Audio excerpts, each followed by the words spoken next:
أشهد أن لا إله إلا الله وحده لا شريك له وأشهد أن محمدا عبده ورسوله أما بعد فأعوذ بالله من الشيطان الرجيم بسم الله الرحمن الرحيم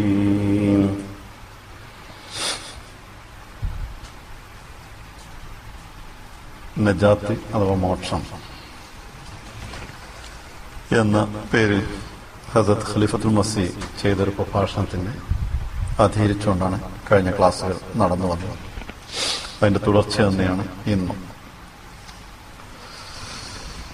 ഞാൻ കഴിഞ്ഞ കാര്യങ്ങളൊന്നും ആവർത്തിക്കാതെ കഴിഞ്ഞ തവണ അവസാനിച്ച അവിടെ നിന്ന് തന്നെ ആരംഭിക്കുവാനാണ് ആഗ്രഹിക്കുന്നത്. മോക്ഷത്തിന് എല്ലാവരും അർഹരാണോ, അതോ ചില ആളുകൾ അതല്ലെങ്കിൽ പ്രത്യേക സമുദായങ്ങൾ മാത്രമാണോ അർഹർ എന്ന ചോദ്യം എല്ലാ മതങ്ങൾക്കിടയിലും ഉണ്ട്. മുസ്ലിങ്ങളിൽ തന്നെ നല്ലൊരു വിഭാഗം ആളുകൾ മോക്ഷം മുസ്ലിങ്ങളുടെ മൊണോപ്പൊളി അഥവാ കുത്തകയാണ് എന്ന് വിശ്വസിക്കുന്നവരുണ്ട്.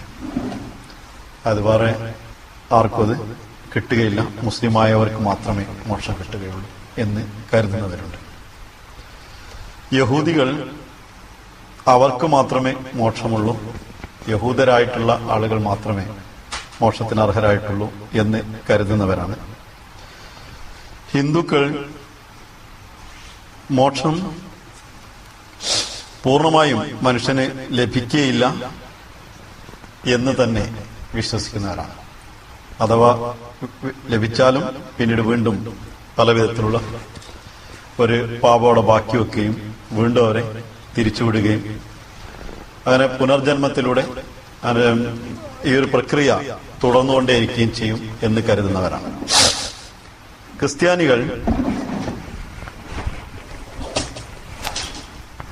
ക്രിസ്ത്യാനികൾ മോക്ഷത്തിന് അർഹരാകുന്നത് ഈ ലോകത്ത് മനുഷ്യന് സാധ്യമാണ്, പക്ഷെ എല്ലാവർക്കും സാധ്യമാണ്. പക്ഷെ അത് ഈ ലോകത്ത് കിട്ടിയെങ്കിൽ മാത്രമേ അടുത്ത ലോകത്ത് കിട്ടുകയുള്ളൂ എന്ന് കരുതുന്നവരാണ്. ഫാർസികളെ സംബന്ധിച്ച് മുസ്ലിം റളിയല്ലാഹു തആല അൻഹു പറയുന്നു, അവർ മോക്ഷം ലഭിക്കുന്ന അവരുടെ മോക്ഷവുമായിട്ടുള്ള സിദ്ധാന്തം ഒരു പരിധിവരെ ഇസ്ലാമുമായിട്ട് അടുത്ത് ബന്ധമുള്ളതാണ്. ഇസ്ലാം എന്ന് പറയുമ്പോൾ സാധാരണ മുസ്ലിങ്ങൾ വിശ്വസിക്കുന്ന എന്ത് എന്നല്ല, ഖുർആൻ എന്ത് പറയുന്നു, അതല്ലെങ്കിൽ മുഹമ്മദ് മുസ്തഫ സല്ലല്ലാഹു അലൈഹി വസല്ലം എന്ത് നമ്മെ പഠിപ്പിച്ചു എന്നതിന്റെ അടിസ്ഥാനത്തിലാണ്. മുസ്ലിങ്ങൾ വിശ്വസിക്കുന്നത് അഥവാ ഖുർആൻ നമ്മോട് സിദ്ധാന്തിക്കുന്നത് സകല മനുഷ്യനും മോക്ഷത്തിന് അർഹരാണ് എന്നാണ്. അത് ഏത് തരത്തിലുള്ള മനുഷ്യനാണെങ്കിലും ഒരു നാളല്ലെങ്കിൽ മറുനാൾ അവർക്ക് മോക്ഷം സിദ്ധിക്കുന്നതാണ്. അതിന്റെ വ്യത്യസ്തമായിട്ടുള്ള തലങ്ങളായിരിക്കും എങ്കിലും മോക്ഷം പൊതുവെ എല്ലാവർക്കും അള്ളാഹു നൽകുന്നതാണ് എന്നാണ് ഇസ്ലാം നമ്മോട് പറയുന്നത്. വിശുദ്ധ ഖുർആൻ അത് സംബന്ധമായിട്ട് ഈ അവകാശത്തെ ഇപ്രകാരമാണ് ഒന്ന് രണ്ട് സ്ഥലങ്ങളിൽ പറഞ്ഞിട്ടുള്ളത്. അതിലൊന്ന് മുസ്ലിം റളിയല്ലാഹു തആല ഉദ്ധരിച്ചൊരായത്ത്, വമാ ഖലഖതുൽ ജിന്ന വൽ ഇൻസ ഇല്ലാ ലിയഅ്ബുദൂൻ, എന്നെ അറിയുന്നതിനും ആരാധിക്കുന്നതിനും വേണ്ടി മാത്രമാണ് ഞാൻ ജിന്നുകളെയും മനുഷ്യരെയും സൃഷ്ടിച്ചിരിക്കുന്നത്. അതായത് അള്ളാഹുവിനെ അറിയുകയും ആരാധിക്കുകയും ചെയ്യുന്നതിന് വേണ്ടി മാത്രം അള്ളാഹു ജിന്നിനെയും മനുഷ്യനെയും സൃഷ്ടിച്ചാൽ അവർക്ക് അറിയാനും ആരാധിക്കാനും അല്ലാത്ത വേറെ ഏതെങ്കിലും ഒന്ന് കഴിയുകയാണെങ്കിൽ അള്ളാഹു തന്റെ സൃഷ്ടിപ്പിൽ പരാജയപ്പെട്ടു എന്ന് പറയേണ്ടി വരും. അത് ഏത് ഘട്ടത്തിലാണെങ്കിലും അള്ളാഹുവിന്റെ ലക്ഷ്യത്തിൽ അള്ളാഹുവിനെ ആർക്കും തോൽപ്പിക്കാൻ സാധ്യമല്ല. വേറെ ഒന്നിനും സൃഷ്ടിച്ചായിട്ട് പറയുന്നില്ല, ഒമാ ഖലഖ്തുൽ ജിന്ന വൽ ഇൻസ, ജിന്നിനെയും ഇൻസിനെയും നാം സൃഷ്ടിച്ചിട്ടില്ല, ഇല്ലാ ലിയഅ്ബുദൂൻ, എന്നെ ആരാധിക്കുന്നതിനും എന്നെ അറിയുന്നതിനും വേണ്ടി മാത്രം, വേറെ ഒന്നിനും ഞാൻ സൃഷ്ടിച്ചിട്ടില്ല എന്ന് പറയുമ്പോൾ അള്ളാഹുവിനെ അറിയുകയും ആരാധിക്കുകയും ചെയ്യുന്നവരാണ് മോക്ഷത്തിന് അർഹരായിട്ടുള്ളവർ. സകല മനുഷ്യരും അതിന് അർഹരാണ് എന്നുള്ളത് വ്യക്തമാണ്. അവർക്കത് ലഭിക്കുകയും ചെയ്യും. ഏത് വിധത്തിൽ ലഭിക്കും എന്ന കാര്യം പിന്നീട് നമുക്ക് ചർച്ച ചെയ്യാം. മറ്റിടത്ത് ഖുർആൻ പറയുന്നു, ഫദ്ഖുലി ഫി ഇബാദി വദ്ഖുലി ജന്നത്തി, എന്റെ ഭക്തരുടെ കൂട്ടത്തിൽ ചേരുകയും എന്റെ ആരാമമാകുന്ന സ്വർഗത്തിൽ നിങ്ങൾ പ്രവേശിക്കുകയും ചെയ്യുക. അത് മനുഷ്യനോട് അള്ളാഹു പറയുന്ന ഒരു വാക്ക്, എന്നെ ആരാധിക്കുന്ന, എന്നെ അറിയുന്ന എന്റെ ദാസരുടെ കൂട്ടത്തിൽ നിങ്ങൾ ചേരുക, എന്റെ ആരാമത്തിൽ, എന്റെ സ്വർഗത്തിൽ നിങ്ങൾ പ്രവേശിക്കുകയും ചെയ്യുക. ഇതും മനുഷ്യരാശിയെ മുഴുവൻ മനുഷ്യരാശിക്കുമുള്ള അർഹതയായിട്ടാണ് വിശുദ്ധ ഖുർആൻ ഇതെടുത്ത് പറയുന്നത്.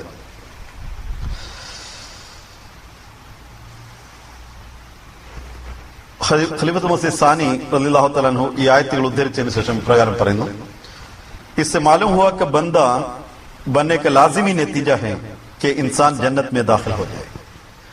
ഇതിൽ നിന്ന് മനസ്സിലാകുന്നത് ഒരാൾ മനുഷ്യനായി ജനിച്ചാൽ അതിന്റെ അനിവാര്യമായിട്ടുള്ള ഫലമാണ്, മനുഷ്യനായി ജനിച്ചുവെങ്കിൽ അതിന്റെ അനിവാര്യ ഫലമാണ് അയാൾ സ്വർഗത്തിൽ പ്രവേശിക്കും എന്നുള്ളത്. बस जबकि हर एक शख्स को अल्लाह ताला ने बंदा बनने के लिए पैदा किया है और जिस मकसद के लिए इंसान को पैदा किया जरूर है कि किसी न किसी वक्त उसको पूरा करने वाला हो जाए. അള്ളാഹു മനുഷ്യനെ സൃഷ്ടിച്ചത് അവന്റെ അടിമയാകുന്നതിന് വേണ്ടി മാത്രം. അതിനാൽ ഏതെങ്കിലും ഒരു സമയത്ത്, ഇന്ന സമയത്ത് എന്ന് നമ്മൾ നിർബന്ധിക്കാൻ നിവൃത്തിയില്ല, ഏതെങ്കിലും ഒരു സമയത്ത് അള്ളാഹുവിന്റെ അടിമയായി മാറിയേ അവന് പറ്റുകയുള്ളൂ, വേറെ യാതൊരു നിവൃത്തിയുമാനില്ല. അവൻ അള്ളാഹുവിന്റെ അടിമയായി തന്നെ മാറുന്നതാണ്. जब भी वो उसको पूरा करेगा जरूर है कि दूसरे कायदे के मुताबिक अपने आका की जन्नत में दाखिल हो जाए और यही निजात है. ഈ ഒരു അടിമയാവുക എന്നുള്ള ഒരു നിബന്ധന ഏതെങ്കിലും ഒരു സമയത്ത് അവന് പൂർത്തീകരിക്കണം എന്നുള്ളത് അവന് അനിവാര്യമാണ്. അതെപ്പോൾ അത് പൂർത്തീകരിക്കുന്നുവോ തത്സമയം അവൻ തന്റെ യജമാനൻ അള്ളാഹുവിന്റെ സ്വർഗത്തിൽ അവൻ പ്രവേശിക്കുന്നതാണ്. ആ പ്രവേശത്തെ നാം നജാത്ത് അഥവാ മോക്ഷം എന്ന് നാമകരണം ചെയ്യുന്നു. മറ്റൊരിടത്ത് ഖുർആൻ പറയുന്നു, വനദഉൽ മവാസീന അൽ ഖിസ്ത ലിയൗമിൽ ഖിയാമ ഫലാ തുദ്ലമു നഫ്സുൻ ഷൈഅൻ വഇൻ കാന മിസ്ഖാല ഹബ്ബത്തിൻ മിൻ ഖർദലിൻ അതൈനാ ബിഹാ വകഫാ ബിനാ ഹാസിബീൻ. ഉയർത്തെഴുന്നേൽപ്പ് നാളിൽ നീതിപൂർണമായ ഒരു ബാലൻസ് ചെയ്യുന്ന സ്ഥലം അഥവാ തുലാസുകൾ നാം സ്ഥാപിക്കുന്നതാണ്. അതായത് മനുഷ്യനെ ഉയർത്തെഴുന്നേൽപ്പിക്കുമ്പോൾ അവിടെ അവരുടെ കർമ്മങ്ങളെ തിരിച്ചറിയുന്ന, നീതിപൂർവം നിലനിർത്തുന്ന ഒരു തുലാസ്, ഒരു മീസാൻ അവരുടെ മുമ്പാകെ ഉണ്ടാകുന്നതാണ്.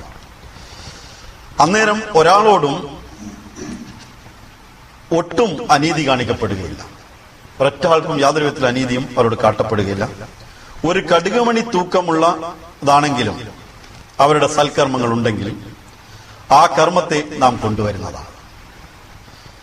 കണക്ക് നോക്കുമ്പോൾ നാം തന്നെ അവർക്ക് മതിയായവനായിരിക്കും.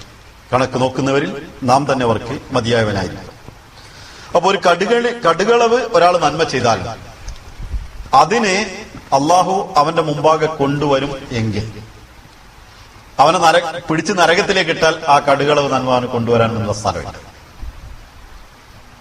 ഒരു കടുകളവ് പോലും നന്മ ചെയ്തിട്ടുണ്ടെങ്കിൽ അത് കൊടുക്കാനൊരു സ്ഥലം വേണം. അത് നരകത്തിലാണെങ്കിൽ അതിന്റെ ഫലം കൊടുക്കാൻ പിന്നെ സ്ഥലമില്ല. അപ്പൊ എന്തായാലും അവൻ സ്വർഗത്തിലേക്ക് പരിണാമകുപ്തിയിൽ ചെന്നെത്തും. അവിടെ വെച്ച കടുകളവിന്റെ നന്മ അവന് ലഭിക്കും എന്ന് വിശുദ്ധ ഖുർആൻ സിദ്ധാന്തിക്കുന്നു. ഇനി ഈ ആയത്തുകൾ കൂടാതെയും വിശുദ്ധ ഖുർആൻ വളരെ ശക്തമായ നിലയിൽ ചില സ്ഥലങ്ങളിൽ വിശദീകരണങ്ങളോട് കൂടി സർവരും സ്വർഗത്തിലേക്ക് എത്തുന്ന ഒരു, അതായത് ആർക്കും അതിന് ഒഴിവാകാൻ പറ്റാത്ത, മോക്ഷത്തിന് ഒഴിവാകാൻ പറ്റാത്ത മറ്റൊരു രംഗം ഇപ്രകാരം വിശദീകരിക്കുന്നു. ഖുർആൻ പറയുന്നു, നരകം എപ്രകാരമായിരിക്കുമെന്ന് വിവരിച്ചുകൊണ്ട് പറയുകയാണ്, വഅമ്മാ മൻ ഖഫത് മവാസീനുഹു ഫഉമ്മുഹു ഹാവിയ.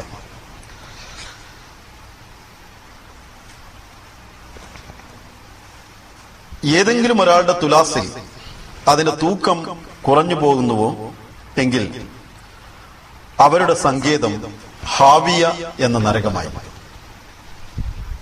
അതായത് തുലാസിൽ നന്മയും തിന്മയും ഉണ്ടായിരിക്കും. അതിൽ നന്മയുടെ അളവ് കുറഞ്ഞു പോയാൽ അവർക്ക് അവരുടെ സങ്കേതം ഹാവിയ എന്ന നരകമായിരിക്കും. അവിടെ ഉപയോഗിച്ച പദം ഉമ്മുഹു, അവന്റെ മാതാവ് എന്ന അർത്ഥത്തിലാണ് സങ്കേതം എന്നതിന് പ്രയോഗിച്ചത്. അത് ഹാവിയ എന്ന നരകം അവന്റെ മാതാവ് എപ്രകാരമാണോ അവനുള്ളത് അതുപോലെ ആയിരിക്കും. മാതാവിന്റെ ഗർഭാശയത്തിൽ ഒരു കുട്ടി പ്രവേശിച്ചു കഴിഞ്ഞാൽ ഒരു പ്രത്യേക സാഹചര്യം കഴിയുമ്പോൾ അത് പുറത്തേക്ക് വരുന്നു. നരകത്തെക്കുറിച്ചുള്ള ചിത്രീകരണത്തെ ഖുർആൻ സിംബോളിക്കായിട്ട് വിവരിക്കുമ്പോൾ, അതിനെ ഉദാഹരിച്ച് വിവരിക്കുമ്പോൾ, അലങ്കാരികമായി പറയുമ്പോൾ അതിനെ മാതാവിന്റെ ഉദരത്തിൽ ഉള്ള ഒരു കാലഘട്ടം പോലെയാണ് വിശദീകരിച്ചിട്ടുള്ളത്.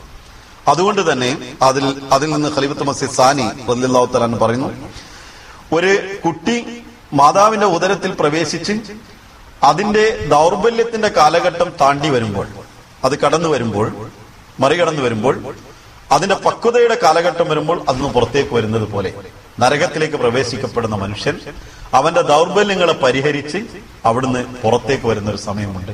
അതുകൊണ്ടാണ് അള്ളാഹു അപ്രകാരം അതെടുത്ത് പറഞ്ഞത്.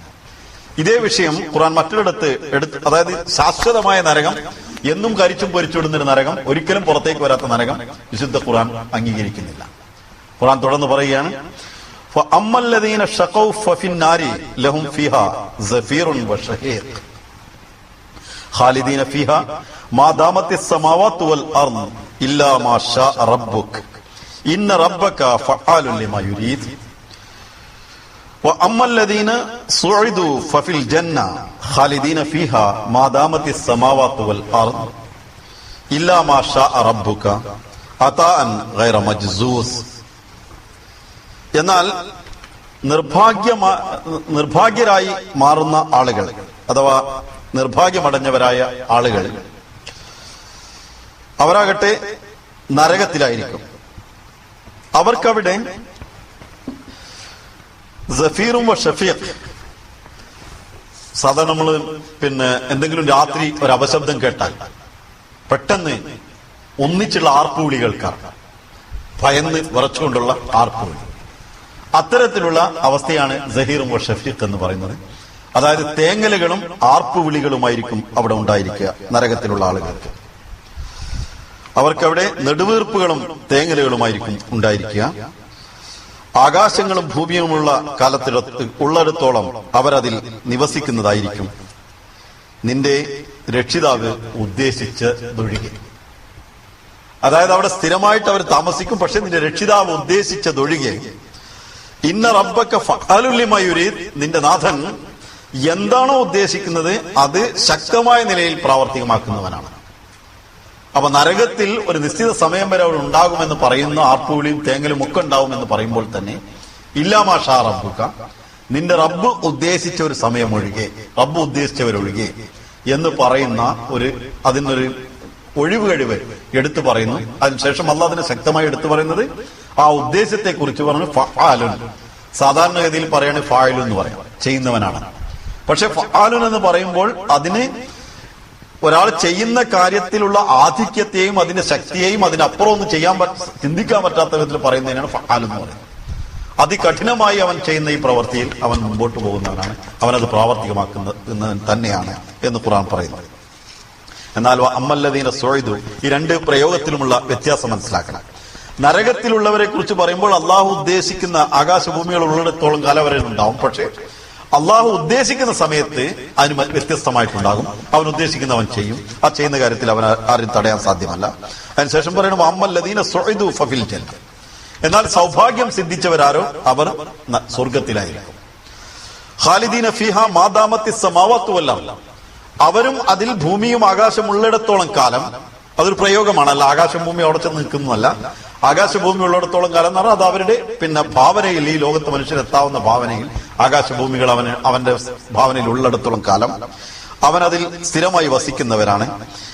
ഇല്ലാ മാ ഷാ റബ്ബുക, നിന്റെ നാഥൻ ഉദ്ദേശിക്കുന്നത് വരെ. പക്ഷെ അവിടെ ചെന്ന് അല്ലാഹ് പിന്നെ അതിനെ മാറ്റി പറഞ്ഞത് ഈ രണ്ട് പദങ്ങൾ നരകത്തെ കുറിച്ച് പറയുമ്പോൾ ഇല്ലാ മാ ഷാ റബ്ബുക, അള്ളാഹു ഉദ്ദേശിക്കുന്നത് ഒഴികെ എന്ന് പറഞ്ഞതിന് ശേഷം ആ ഉദ്ദേശത്തിന് ശേഷം ഫഅാലുൻ ലിമാ യുരീദ്, അവൻ എന്തുദ്ദേശിക്കുന്നത് കൃത്യമായി ചെയ്യുന്നവനാണ് എന്ന് പറയുകയും അതായത് അത് സംഭവിക്കുന്നതാണെന്ന് വ്യക്തമാക്കുകയും ചെയ്യുമ്പോൾ നിന്റെ റബ്ബിന്റെ ഉദ്ദേശത്തിന് അടുത്ത ശേഷം അല്ലാഹ് പറയണ അതാഉൻ ഗൈറ മജ്സൂസ്, അത് ഒരിക്കലും നിന്നുപോകാത്ത, അതായത് സ്വർഗത്തിൽ ഒരാൾ പ്രവേശിച്ചു കഴിഞ്ഞാൽ അതൊരിക്കലും നിന്നുപോകാത്ത അള്ളാഹുവിന്റെ സമ്മാനമായിരിക്കും, അള്ളാഹുവിന്റെ വരദാനമായിരിക്കും. അതായത് നരകത്തിലേക്ക് ഒരാളെ പ്രവേശിച്ചാൽ അള്ളാഹു ഉദ്ദേശിച്ചാൽ അതിന് പുറത്തേക്ക് എടുക്കും എന്ന പ്രയോഗമുണ്ടെങ്കിൽ, മറുഭാഗത്ത് പറയുന്നത് അതാവുൻ ഖൈറ മജ്സൂസ്, സ്വർഗം ഒരാൾക്ക് ലഭ്യമായാൽ അതിൽ നിന്ന് അത് ഒരിക്കലും നിന്നു പോകാത്ത അനുഗ്രഹമായിട്ടാണ് അവന് ലഭിക്കുന്നത് എന്നാണ്. അപ്പൊ ഈ രണ്ട് പ്രയോഗവും വ്യത്യസ്തമായിട്ട് തന്നെ വിശുദ്ധ ഖുർആൻ പറയുന്നു. ഹുസൂർ ഈ കാര്യത്തെ സംബന്ധിച്ച് അവസാനമായി എന്റെ കൺക്ലൂഷൻ ഇപ്രകാരമാണ് ഈ ആയത്തുകൾ ഉദ്ധരിച്ച് പറഞ്ഞ്, യഹാ സഈദ് और शकी इंसानों की हालत का मुकाबला किया है. ഇവിടെ സൗഭാഗ്യവാന്മാരും ദുർഭാഗ്യവാന്മാരുമായിട്ടുള്ള ആളുകളെ, അഥവാ നരകവാസികളും സ്വർഗവാസികളുമായിട്ടുള്ള ആളുകളെ താരതമ്യപ്പെടുത്തിക്കൊണ്ട്, അതിനെ പരസ്പരം ഒന്നിന്റെ മുമ്പ് വെച്ചുകൊണ്ട് താരതമ്യപ്പെടുത്തിക്കൊണ്ടാണ് പറയുന്നത്. ജഹന്നമിयों के मुतालिक तो फरमाता है कि हम उनको जहन्नम से निकाल सकते हैं. നരകസ്ഥരെ സംബന്ധിച്ച് വിശുദ്ധ ഖുർആൻ പറയുന്നത് അവരെ നാം നരകത്തിൽ നിന്ന് പുറത്തേക്ക് കൊണ്ടുവരാൻ ഉള്ള സാധ്യതകളുണ്ട് എന്നാണ്, അഥവാ നമുക്ക് പുറത്തു കൊണ്ടുവരാൻ സാധിക്കും. और हमारे इरादे को कौन रोक सकता है, നമ്മുടെ ഉദ്ദേശത്തെ ആർക്കാണ് തടയാൻ സാധിക്കുക എന്നും അല്ലാഹു ചോദിക്കുന്നു. लेकिन मोमिनों के लिए फरमाता है अगर चाहे तो उनको भी निकाल सकते हैं. എന്നാൽ മോമിനീങ്ങളെ കുറിച്ച് പറയുമ്പോൾ അള്ളാഹു ഉദ്ദേശിക്കുകയാണെങ്കിൽ അവരെയും പുറത്തേക്ക് കൊണ്ടുവരാൻ സാധിക്കും. तो उनको भी निकाल सकते हैं मगर हमने यही चाहा है कि उनके इनाम को कभी खत्म न कर दें. എന്നാൽ നാം ഉദ്ദേശിച്ചത് അവരുടെ ഇനാമിനെ, അവരുടെ സമ്മാനങ്ങളെ, അവരുടെ വരദാനങ്ങളെ, അവർക്ക് നൽകുന്ന അനുഗ്രഹങ്ങളെ ഒരിക്കലും നിർത്തിക്കളയരുത് എന്നാണ് നാം ഉദ്ദേശിച്ചത്. അതിനെ നിർത്താതെ അവർക്ക് നൽകിക്കൊണ്ടിരിക്കും എന്നാണ്. इस मुकाबले से मालूम होता है कि दोज़खियों को जहन्नम से निकलने की उम्मीद दिलाई गई है. ഇതിൽ നിന്നും മനസ്സിലാകുന്നത് നരകവാസികളെ നരകത്തിൽ നിന്നും പുറത്തേക്ക് കൊണ്ടുവരും എന്നുള്ളൊരു പ്രതീക്ഷ അവർക്ക് നൽകുന്നുവെങ്കിൽ, മറുഭാഗത്ത് जन्नतियों को उनके इनाम से कभी ना हटाने का वादा से मुतमईन किया गया है. അവർക്ക് നരകവാസികളെ സംബന്ധിച്ച് പറയുമ്പോൾ അവർക്ക് ഒരിക്കലും സ്വർഗവാസികൾക്ക് അവർക്ക് ലഭിക്കുന്ന അനുഗ്രഹങ്ങൾ ഒരിക്കലും അവരൊന്നും പുറത്തേക്ക് പോവുകയില്ല, അവരതിൽ സ്ഥിരമായി നിലകൊള്ളും എന്ന് അവർക്ക് സമാധാനപ്പെടുത്തുകയാണ് ഖുർആൻ ചെയ്തിട്ടുള്ളത് എന്ന്. മറ്റൊരിടത്ത് ഖുർആൻ ഇതിനെ വേറൊരു വീക്ഷണകോണിൽ വിവരിക്കുന്നത് ഇങ്ങനെയാണ്: സ്വർഗത്തെയും നരകത്തെയും അത് സ്ഥിരമായിട്ടുള്ളതായിരിക്കുമോ അത് അവിടുന്ന് പുറത്തേക്ക് പോകാൻ പറ്റുമോ എന്ന കാര്യത്തെക്കുറിച്ച്. ഖാല അദാബി ഉസീബു ബിഹി മൻ അശാഉ വറഹ്മതി വസിഅത് കുല്ല ഷൈ ഫസഅക്തുബുഹാ ലില്ലദീന യത്തഖൂന വയുഅ്തൂന സകാത വല്ലദീന ഹും ബിആയാതിനാ യുഅ്മിനൂൻ. എന്റെ അദാബ് ഞാൻ അവർക്ക്, എന്റെ ശിക്ഷ ഞാൻ അവർക്ക്, ആരാണോ അതിന് അർഹരായിട്ടുള്ളത് അവർക്ക് ഞാൻ എത്തിക്കുക തന്നെ ചെയ്യും, അവർക്ക് നല്ലപോലെ അത് കൊടുക്കുക തന്നെ ചെയ്യും. എന്നാൽ റഹ്മത്തി വസിയത് അലാ കുല്ലി ഷൈഇൻ, എന്റെ റഹ്മത്ത്, എന്റെ കാരുണ്യം എല്ലാ ഗുണങ്ങളും ഞാൻ എന്തെല്ലാം ചെയ്യുന്നു അതിനെയൊക്കെ തന്നെ പൊതിഞ്ഞു നിൽക്കുന്ന, അതിനെ മികച്ചു നിൽക്കുന്ന നിലയിലായിരിക്കും, അതിന്റെ ആധിപത്യമുള്ള നിലയിലായിരിക്കും അത് നിലകൊള്ളുക. ഫസഅക്തുബുഹാ ലില്ലദീന യത്തഖൂൻ, എന്നാൽ നാം നിർബന്ധമാക്കിയിരിക്കുന്നു, ഞാനതിനെ നിർബന്ധമാക്കിയിരിക്കുന്നു, എന്റെ റഹ്മത്തിനെ മുത്തഖീങ്ങൾക്കും സകാത്ത് നൽകുന്നവർക്കും എന്റെ ആയത്തുകളിൽ വിശ്വസിക്കുകയും ചെയ്യുന്നവർക്ക് ഞാൻ അതിനെ നിർബന്ധമാക്കിയിരിക്കുന്ന റഹ്മത്തിനെ. അപ്പൊ അള്ളാഹുവിന്റെ റഹ്മത്ത് എല്ലാറ്റിനെയും പൊതിഞ്ഞു നിൽക്കുന്നതാണ് എന്ന് പറഞ്ഞുകൊണ്ട് അതിനെ മുസ്ലിം റളിയല്ലാഹു തആല അൻഹു ഇപ്രകാരം വിവരിക്കുകയാണ്: ഈ ആയത്തിനെ മുസ്ലിം റളിയല്ലാഹു തആല അൻഹു സ്വന്തം തഫ്സീർ ചെയ്യുന്നതിന് പകരം മുഹിദ്ദീൻ ഇബ്നു അറബി വിവരിച്ച ഒരു കഥാവിവരണത്തിലൂടെ ആയത്തിനെ വിവരിച്ചിട്ടുണ്ട്.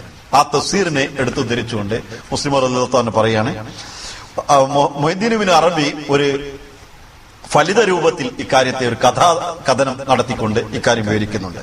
അദ്ദേഹം പറയുകയാണ്, സുഹൈൽ എന്നൊരു മഹാനായ പുണ്യവാളൻ ഉണ്ടായിരുന്നു. അദ്ദേഹവുമായിട്ട് ശൈത്താൻ ഒരു തർക്കത്തിലേർപ്പെട്ടു. സുഹൈൽ പറഞ്ഞു, നീ നിനക്കൊരിക്കലും പുറത്തു നൽകിയില്ല, അള്ളാഹു പൊറുക്കുകയില്ല എന്ന് ഷെയ്ത്താനോട് പറഞ്ഞു. മുഹിദ്ദീൻ അറബി തുടർന്ന് പറയുന്നു, ഷെയ്ത്താൻ തനിക്ക് അള്ളാഹു പുറത്തു കൊടുക്കും എന്നതിന് ഇപ്പോൾ ഓതിയ ആയത്ത് ഓതുകയുണ്ടായി. അതായത് അള്ളാഹുവിന്റെ കാരുണ്യം എല്ലാറ്റിനെയും മികച്ചു നിൽക്കുന്നുവെങ്കിൽ എന്റെ മേലും അള്ളാഹുവിന്റെ കാരുണ്യം മികച്ചു നിൽക്കേണ്ടതാണ് എന്ന് ഓതുകയുണ്ടായി. അപ്പോ തന്റെ റഹ്മത്ത് എല്ലാറ്റിനെയും മികച്ചു നിൽക്കും എന്ന് പറയുകയും അതൊരു തെളിവായി ഉദ്ധരിക്കുകയും തനിക്കും അള്ളാഹു പുറത്തു തരും എന്ന് ഉദ്ധരിക്കുകയും ചെയ്തു. അതിൽ പറഞ്ഞു, ഇവിടെ റഹ്മത്തിന് മുത്തഖീങ്ങൾക്കും അവന്റെ മറ്റു സൃഷ്ടികൾക്കും പരിപൂർണമായിട്ടും അത് നൽകും എന്ന് പറയുമ്പോൾ അവിടെ ഒരു ഖൈദ് വെച്ചിട്ടുണ്ടല്ലോ. അതായത് ഞാൻ റഹ്മത്ത് മുത്തക്കിങ്ങൾക്കും മുമിനിങ്ങൾക്കുമാണ് കൊടുക്കുക എന്ന് അള്ളാഹു പറഞ്ഞപ്പോൾ അവിടെ ഒരു നിബന്ധനയും അവിടെ ഒന്ന് അതിനെ പരിമിതപ്പെടുത്തുകയും ചെയ്തിട്ടുണ്ടല്ലോ എന്ന് സുഹൈൽ ഷൈത്താനോട് വാദിക്കുന്നു. ഷൈത്താൻ തുടർന്ന് പറയുന്നു, അള്ളാഹുവിന്റെ കാര്യത്തിൽ യാതൊരു പരിമിതിയില്ല. അള്ളാഹുവിന്റെ അനുഗ്രഹങ്ങൾ അള്ളാഹ് പരിമിതപ്പെടുത്തിയാൽ അള്ളാഹു പരിമിതനായി മാറും. അപ്പൊ അള്ളാഹുവിന്റെ അനുഗ്രഹത്തിന്റെ കാര്യത്തിൽ, റഹ്മത്തിന്റെ കാര്യത്തിൽ യാതൊരു പരിമിതിയും ആർക്കും വെക്കാൻ നിവൃത്തിയില്ല. മുഅ്മിനീങ്ങൾക്ക് അത് കൊടുക്കുമെന്ന് പറഞ്ഞുവെങ്കിൽ അത് പരിമിതിയായിട്ടല്ല പറഞ്ഞത് എന്ന് ഷൈത്താൻ തുടർന്ന് വാദിച്ചു. ഉടനെ പറയാണ്, സുഹൈൽ കഹത്തേക്ക് മേ ശർമിന്ദാവും. അത് കേട്ടപ്പോൾ സുഹൈൽ പറയുന്നു, ഞാൻ ലജ്ജിച്ചു പോയി. മേനെ സംജാക്കെ ജന്നത്ത് മേ ചലാ ഗയാ.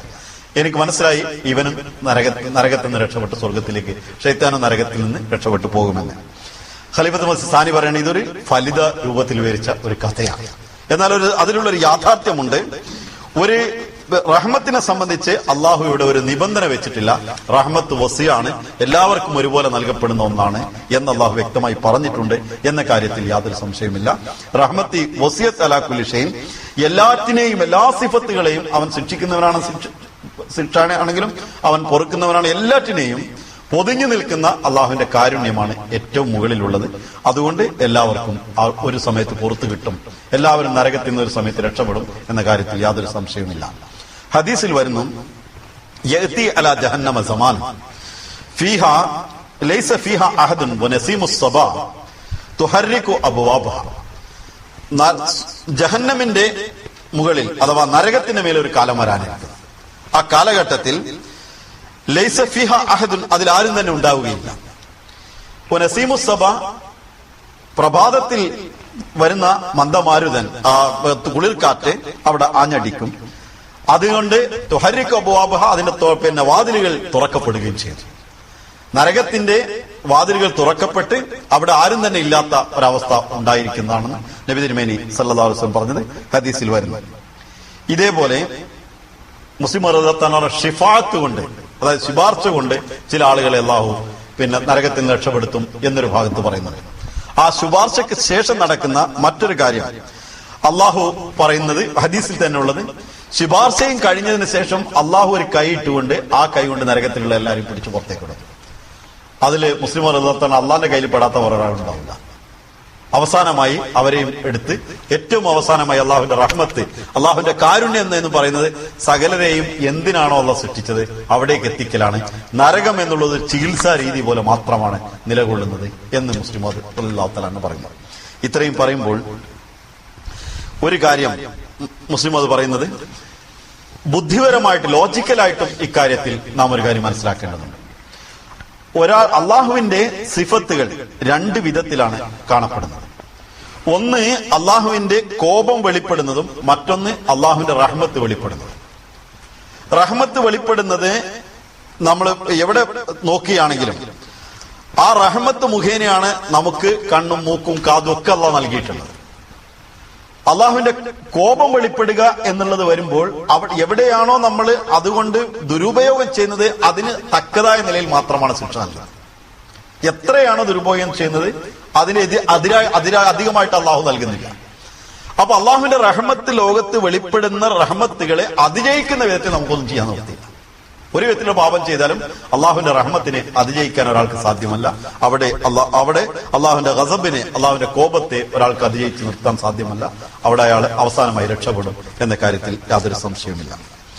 ഇനി ഈ കാര്യത്തെക്കുറിച്ച് പറയുമ്പോൾ കാഫിറിന്റെ ഒരു സത്യനിഷേധിക്ക് എങ്ങനെ മോക്ഷം എന്നതിനെ സംബന്ധിച്ച് അതിന്റെ ലോജിക്കൽ കാര്യങ്ങളെക്കുറിച്ചും അതിന്റെ പ്രമാണപരമായ കാര്യങ്ങളെക്കുറിച്ചും മുസ്ലിം റളിയല്ലാഹു തആല അൻഹു വിശദമായി ചർച്ച ചെയ്യുന്നുണ്ട്.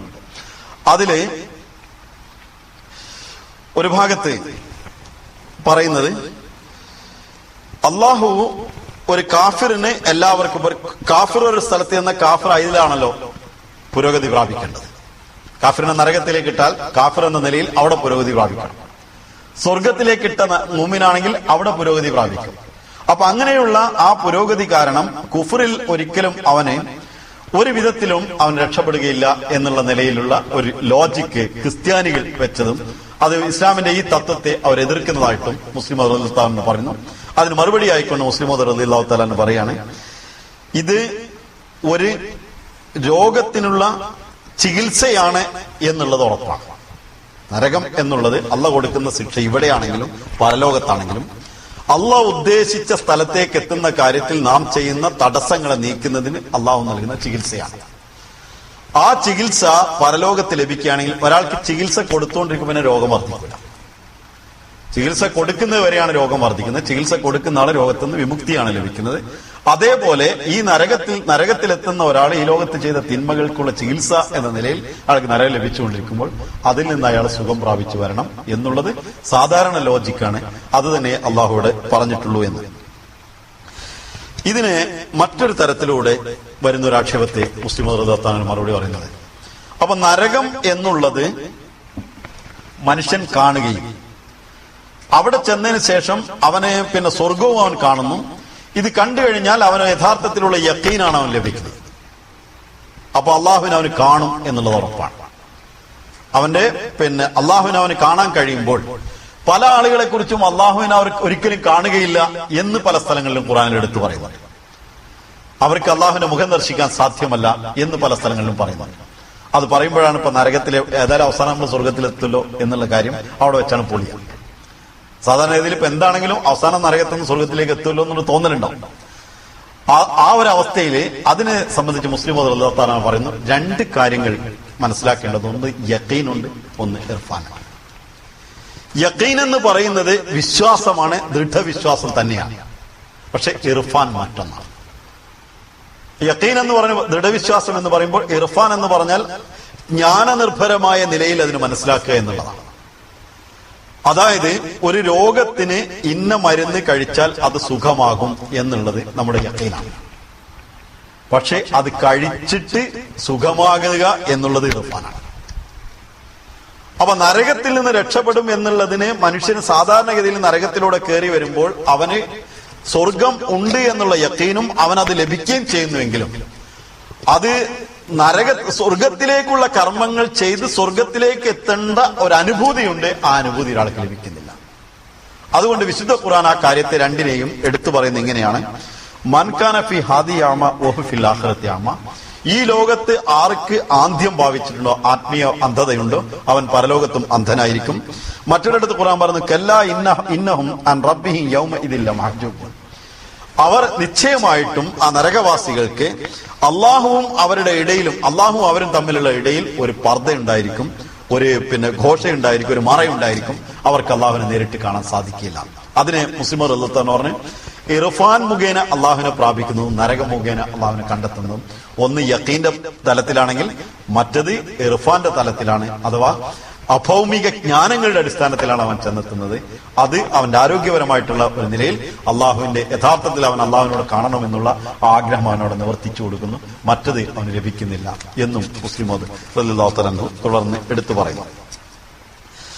ഇനി വിശുദ്ധ ഖുർആൻ പറഞ്ഞ ഈ കാര്യം വളരെ വ്യക്തമായിട്ടുള്ള ഈ ഒരു പ്രശ്നം വരുമ്പോൾ അതില് അഥവാ നീതി എന്നതിനെ കുറിച്ച് ഒരു ചർച്ച വരുന്നത്.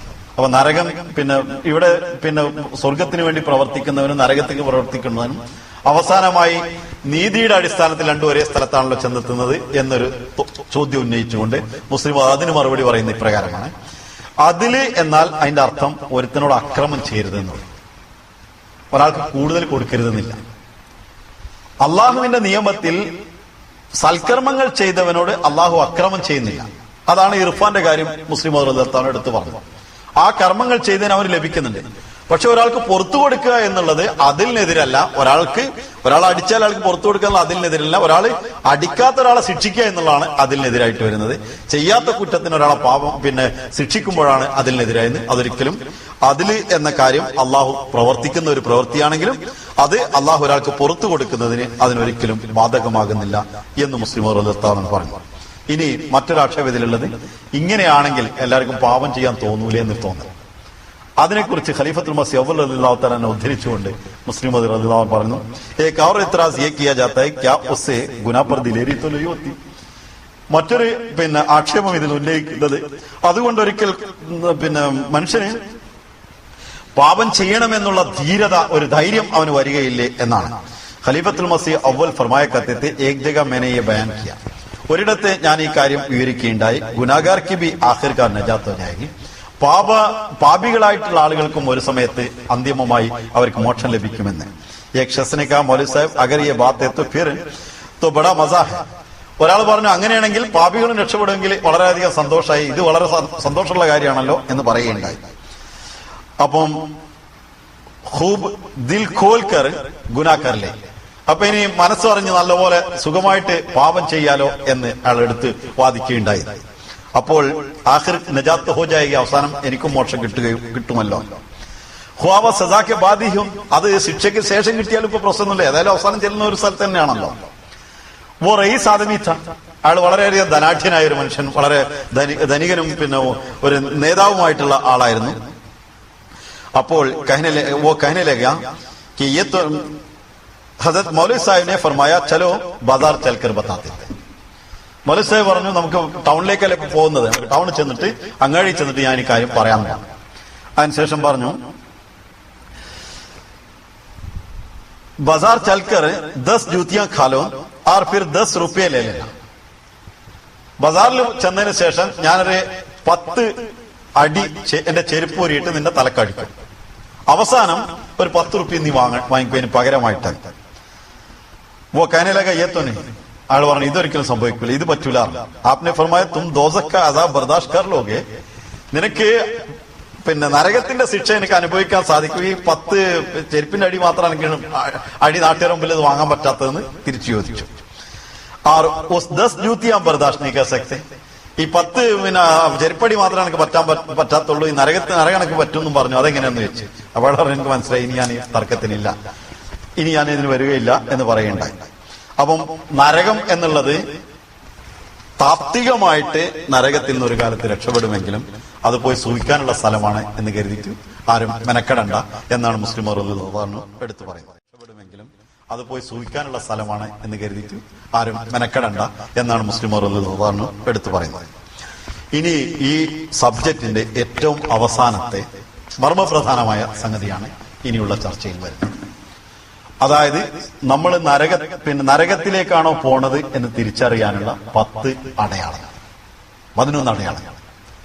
നമ്മൾ സ്വർഗത്തിലേക്കാണോ പോകുന്നത് എന്ന് തിരിച്ചറിയാനുള്ള 10 അടയാളങ്ങൾ. ഒന്നുകൂടെ പറഞ്ഞാൽ നമ്മൾ മോക്ഷത്തിലേക്കുള്ള പ്രയാണത്തിലാണോ എന്ന് തിരിച്ചറിയാനുള്ള അടയാളങ്ങൾ, മോക്ഷത്തിൽ നിന്ന് പുറംതിരിഞ്ഞ് നടക്കുകയാണോ എന്ന് തിരിച്ചറിയുവാനുള്ള 11 അടയാളങ്ങൾ മുസ്ലിം മതത്തിൽ വിവരിക്കുന്നു. അതിനുശേഷം മോക്ഷം കിട്ടിയവനെ എങ്ങനെ തിരിച്ചറിയാം എന്നോട് വിവരിക്കുന്നു. ഇതാണ് പുസ്തകത്തിന്റെ അവസാന ഭാഗം. അതില് ഇന്ന് കഴിയാവുന്നത് ഞാൻ ഇന്ന് തീർക്കുന്നതാണ്. നരകത്തിലേക്ക് നജാത്ത് കിട്ടുന്ന ആളുകൾ, നജാത്ത് സിദ്ധിക്കുന്ന ആളുകളെ സംബന്ധിച്ച് ഉള്ള കാര്യം എങ്ങനെയാണ് അത് ഒരാൾക്ക് മനസ്സിലാവുക, ഒരാൾക്ക് മോക്ഷം ലഭിക്കുമോ ഇല്ലയോ എന്ന്. അതിനെ സംബന്ധിച്ച് മുസ്ലിം തന്നെ പറയണം. ഏറ്റവും ആദ്യത്തെ അടയാളം ഒരു ഹദീസിൽ വന്നതാണ് ഞാൻ ഉദ്ധരിക്കുന്നത്. ഹദരത്ത് ആയിഷ റളിയല്ലാഹു തആല അൻഹയിൽ നിന്ന് നിവേദനം, അവരരുൾ ചെയ്യുന്നു, റസൂലുള്ളാഹി സ്വല്ലല്ലാഹു അലൈഹി വസല്ലം ദുആ ചെയ്യാറുണ്ടായിരുന്നു, അല്ലാഹുമ്മ ജ്അൽനി മിനല്ലദീന ഇദാ അഹ്സനു ഇസ്തബ്ശിറു വൈദാ അസാഉ ഇസ്തഗ്ഫർ. എന്റെ നാഥ, എന്നെ നീ നല്ല കാര്യങ്ങൾ ചെയ്യുമ്പോൾ സന്തോഷമുളവാകുന്ന ആളും എപ്പോഴെങ്കിലും പാപകർമ്മങ്ങൾ ചെയ്യുമ്പോൾ, ചീത്ത കാര്യങ്ങൾ ചെയ്യുമ്പോൾ അങ്ങേയറ്റം ദുഃഖിതനാവുകയും അതിൽ ഇസ്തിഗ്ഫാർ ചെയ്യുന്ന ആളുമാക്കി മാറ്റണമേ.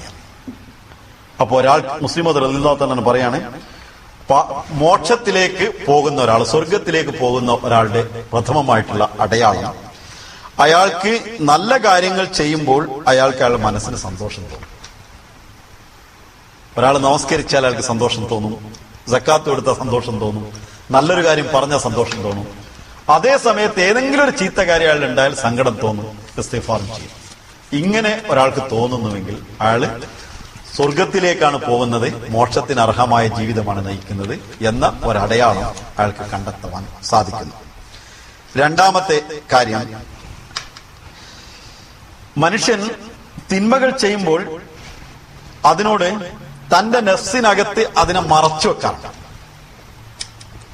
തിന്മ ചെയ്യും, പക്ഷെ അതിന് നമ്മൾ തന്നെ ഒന്ന് മറച്ചു, അങ്ങനെയൊന്നും അല്ല എന്ന് പറഞ്ഞിട്ടൊരു മനസമാധാനം കണ്ടെത്താൻ വേണ്ടിയിട്ട് ഒന്ന് മറച്ചു വെക്കാറുണ്ട്. അതിനെക്കുറിച്ച് ഖുർആൻ പറയുന്ന ഇപ്രകാരമാണ്, വല്ലദീന ഇദാ ഫഅലു ഫാഹിഷതൻ ഔ ളലമു അൻഫുസഹും ദക്കറുല്ലാഹ ഫസ്തഗ്ഫറു ലിദുനൂബിഹിം വമൻ യഗ്ഫിറു ദുനൂബ ഇല്ലല്ലാഹ് വലം യുസിറു അലാ മാ ഫഅലു വഹും യഅലമൂൻ ഉലൈക ജസാഉഹും മഗ്ഫിറത്തുൻ മിർ റബ്ബിഹിം വജന്നാത്തുൻ തജ്രി മിൻ തഹ്തിഹൽ അൻഹാറു ഖാലിദീന ഫീഹാ വനിഅമ അജ്റുൽ ആമിലീൻ. അല്ലാഹു പറയുന്നു, ഏതെങ്കിലും ഒരു അകൃത്യങ്ങൾ, ഹീനകൃത്യങ്ങൾ, അതല്ലെങ്കിൽ ചീത്ത കാര്യങ്ങൾ അവർ ചെയ്യുകയോ അതല്ലെങ്കിൽ എന്തെങ്കിലും തങ്ങളുടെ നഫ്സുകളോട് അതിക്രമം ചെയ്യുകയോ ചെയ്താൽ അതിനെക്കുറിച്ച് അവരെ ഓർമ്മപ്പെടുത്തിയാൽ, അള്ളാഹുവിന്റെ ഓർമ്മ അവർക്ക് വന്നാൽ ഉടനെ തന്നെ ഫസ്തഗ്ഫറു ലിദുനൂബിഹിം, അവർ തങ്ങളുടെ പാപങ്ങളിൽ മോചനത്തിന് വേണ്ടി അള്ളാഹിനോട് പ്രാർത്ഥിക്കും. അസ്തഗ്ഫിറുല്ലാഹ്, അള്ളാഹുവെ ഞങ്ങൾക്ക് നീ പുറത്തു തരണേ എന്നവര് അള്ളാഹിനെ കുറിച്ച് എപ്പോഴും തിന്മ ചെയ്താലും ദുൽമ ചെയ്താലും ഉടനെ തന്നെ അള്ളാഹുവിനെ കുറിച്ച് ഓർമ്മ വരുന്നതോട് പേടി, മനസ്സിന്റെ ഉള്ളിൽ പേടിയും അള്ളാഹുവിനോട് മാഫിറത്തിന് വേണ്ടി തേടുകയും ചെയ്യും. അങ്ങനെ ചെയ്യുന്ന ആളുകൾ അല്ലാതെ വേറെ ആരാണ് അവരുടെ പാപങ്ങളെ പൊറുക്കുന്നത്?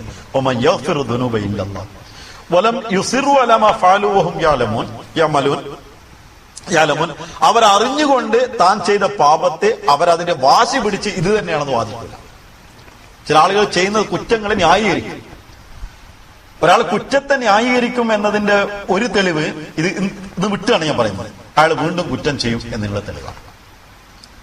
മറ്റൊന്ന്, അയാൾ കുറ്റം ചെയ്യുമെന്ന തെളിവ് മാത്രമല്ല, അയാൾ കുറ്റത്തെ കുറ്റമായി കാണുന്നത് തന്നെ കുറ്റമായിട്ടാണ് കണക്കൂട്ടുന്നത്. ഒരു തിന്മയെ തിന്മയായി കാണുന്നത് പോലും അയാൾക്ക് ഇഷ്ടമല്ല എന്നുള്ളതാണ്. അപ്പൊ അയാൾ ഏറ്റവും അങ്ങേറ്റത്തെ ആളാണ്.